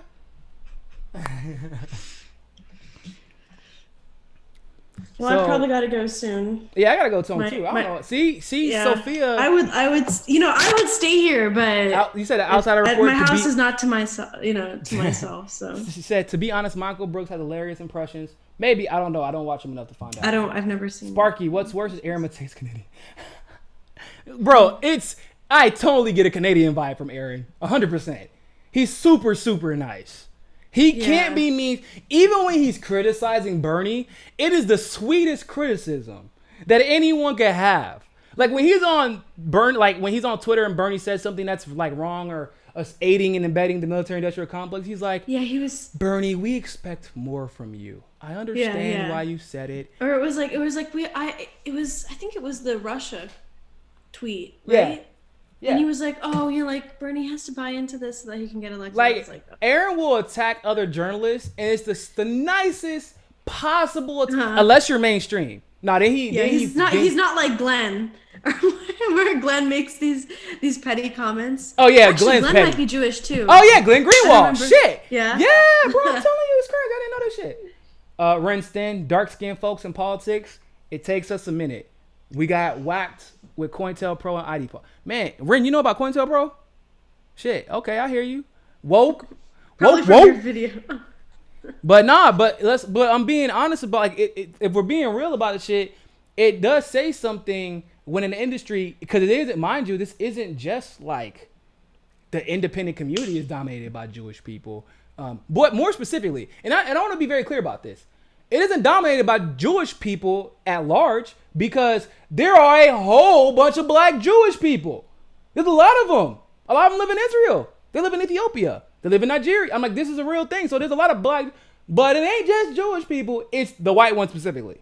So when an industry is dominated by that, you have to legitimately wonder, is there a potentiality for others to be cut off from that industry or to be lobbied against if they don't play ball? Because it isn't just in the independent community. It's in the leftist neoliberal community. It's because they all came out whenever they wanted to attack Ilhan Omar. They used it against her. So you have, but that's also the importance, in my opinion, of recognizing your privilege. If you're fortunate enough to come from a privileged background for whatever reason, You have to recognize that and make sure that you are practicing intersectionality. Like, you have to. If, like, one of the things that, if you've noticed, our network is very colorful. Well, obviously I'm a black guy. I'm very colorful. Yeah, you're white. She's colorful white. White is a color. You know, but we got, you know, Fiorella, Johnny. Y'all don't see much of him, but he's more indigenous Peruvian, whereas Fiorella I'm half indigenous. You're half indigenous. My dad is. Your dad. Oh yeah, you did say your dad's dark, but you came out white. Yeah. I'm fair as. Like, but paper. I try my best. We have 2 white guys on the network. Shout out to them. I'm sure they feel the flame a lot. But most importantly, we have diversity of thought. We have the diversity of thought. We do have that. We all hate TYT though. So there's that. But other than that, we have diversity of thought. We argue all the time in our group text. We really do. It's fucking hilarious. Mm-hmm. And most of the time, it's the weirdest arguments because it's arguments we agree about.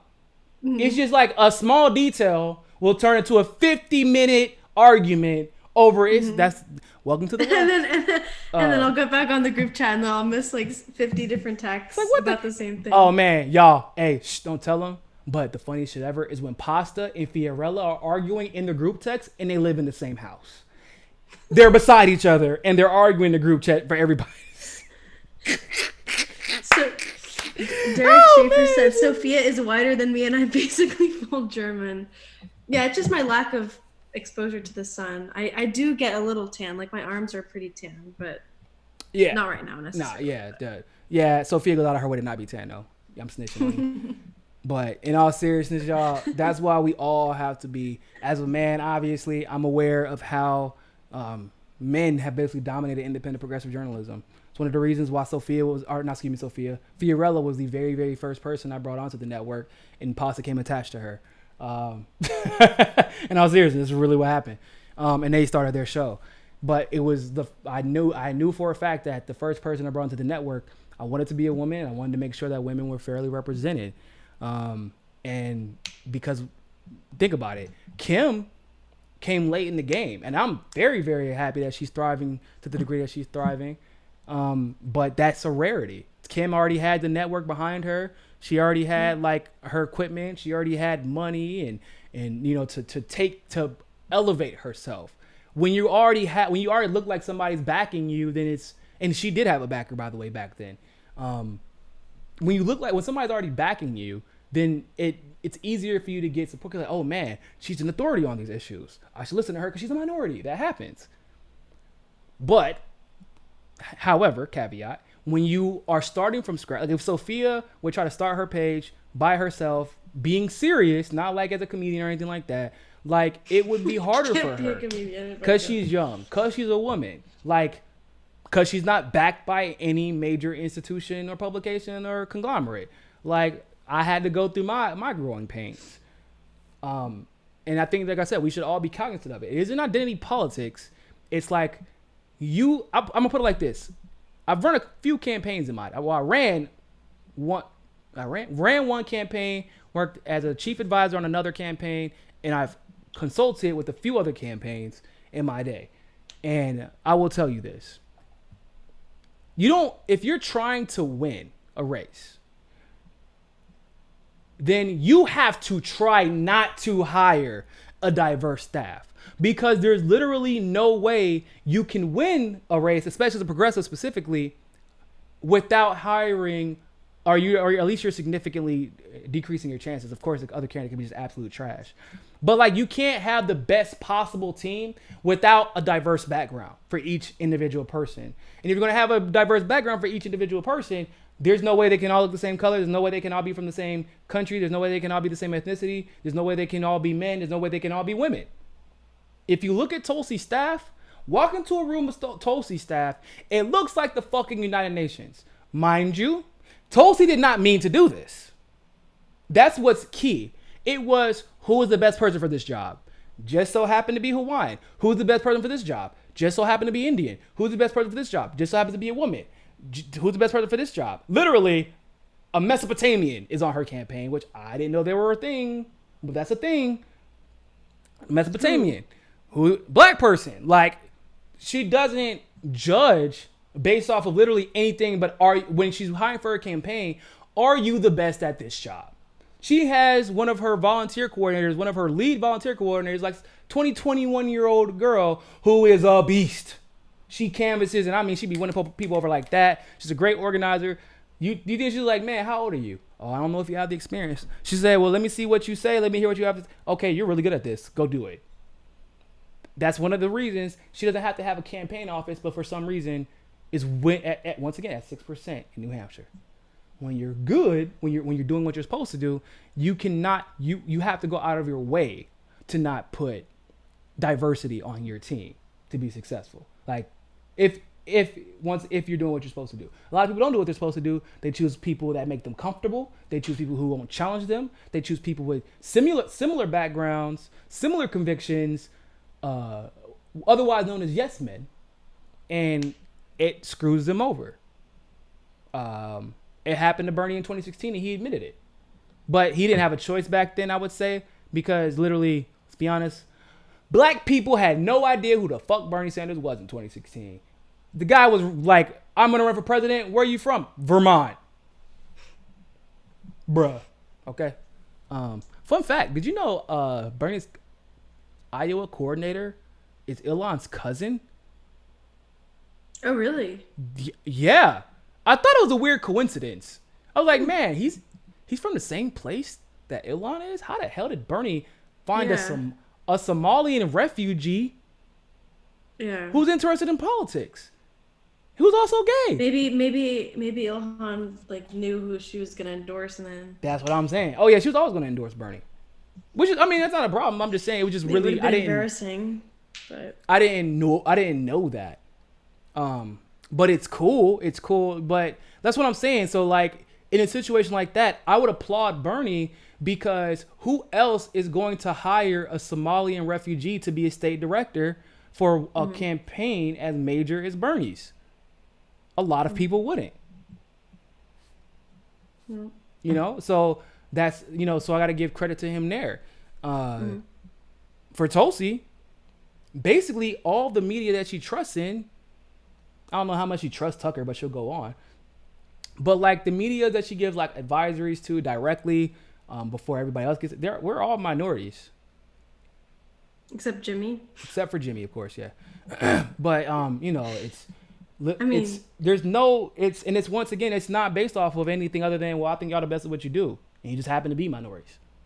And that's dope. It really is. So, and that's also an underrated thing about Tulsi's campaign that a lot of people don't know about. A lot of people think that Tulsi is for some reason having trouble with black people. Go to South Carolina and they will beg to differ. That's going to be a surprise for a lot of people. But black means nothing. Love. There's more genetic diversity in Africa than the rest. Black means nothing. No, black means you have a certain set of unique. Being black in America, especially, means you have a certain set of unique experiences that may make you more qualified to see things from a different perspective that you otherwise would not be able to see if you did not have those experiences. That's like saying being a woman. There's plenty of women in Europe. Being a woman doesn't mean anything. You don't see the world any differently than I do. Bro, I promise you, you don't think twice as if you're a white guy or even a black guy. I don't think twice about leaving my house at 9:50 at night to walk to the gas station, go get a blunt wrap. I'm not saying that's what I do, but every now and then that's what I do, and walk back to my house. I don't think twice about it. I'm on my phone. I'm looking down. I'm 6'2" black dude. Ain't nobody about to fucking touch me. I'm good. You think Sophia? Oh, actually, Sophia's a different story. She crazy. Everybody else, I remember there was this poll that was done on Twitter, and it had like 100,000 people. They said, if men had a curfew, what would be the first thing you do? Guess what they all put? I would walk to the gas station by myself at night. That's what they said. I would go outside and smoke a cigarette at night. That is how cognizant they have to be of the world around them because they're women. That's just one example. So you can't say, oh, this color doesn't mean anything. No, the backgrounds mean something. but you need to talk about what they mean in actuality, versus what they mean in superficiality. Two different things. And playing identity politics and understanding the identity of politics or political identity, two different things. With that being said, hey, what's up? I should probably go soon because my AirPods are gonna die. And, I'm about to go too. So with that being said, ladies and gentlemen, it was fun. Had a great time. I just wanted to add this. So Humanist Report said that Cenk Uygur would be an absolute wrecking ball if he ran for Congress. Well, he ran for Congress, and when he got, people forget, Cenk ran for Congress already. He quit halfway through and let Katie, is it Katie Hill? No, it wasn't Katie Hill. It was some other white woman who didn't win run instead. And she ended up taking votes away from a progressive who actually wanted to win. I think it was David Hildebrand. Not that I'm too fond of him anymore, but yeah, bruh. No. Wrecking ball, I guess. I mean, I think that Cenk would be, actually, I do believe that he would be useful in Congress. I do believe that he will vote mostly progressive. But Cenk is the same guy who would take $20 million from one of Clinton's donors and will look at you dead in your face and say, what? That wouldn't change anything about the shit that I'm reporting or the way I'm reporting it. What are you talking about? Oh my God. That what? 20 million? No. You think that they're going to have control over my message with 20 million? It's a small loan. Yeah, it's a small loan. It's a small one. Yeah, okay. Bro, but I'm telling you, the dick riding, like that's what I'm saying. It's all cult for everybody that says that anybody who likes Tulsi is cult of personality. These motherfuckers are in a cult, and it's mostly based off of personality. It's literally they can do or say no wrong. It can do or say no wrong if you're on my team. Yep. That's how it's been. Super sad to see. It is what it is, though. It is. Hey, that's cool. Keep exposing yourselves. We appreciate it because even the mainstream knows this shit. You can only be fake for so long. You can only be. Ask Jimmy. Ask how well he was doing on TYT, and ask how well TYT was doing when he was there. Ask how well they were doing after he left, and how well he started doing after he left. You can only be fake for so long, bro. I'm just letting y'all know. Other than that, ladies and gentlemen, thank you for tuning into this live stream segment of Mikasa Kaza. Download Rockfin, ROKFIN. Download the app. Follow me there. And always remember, more than anything else, people, find your balance. Peace. Bye, people.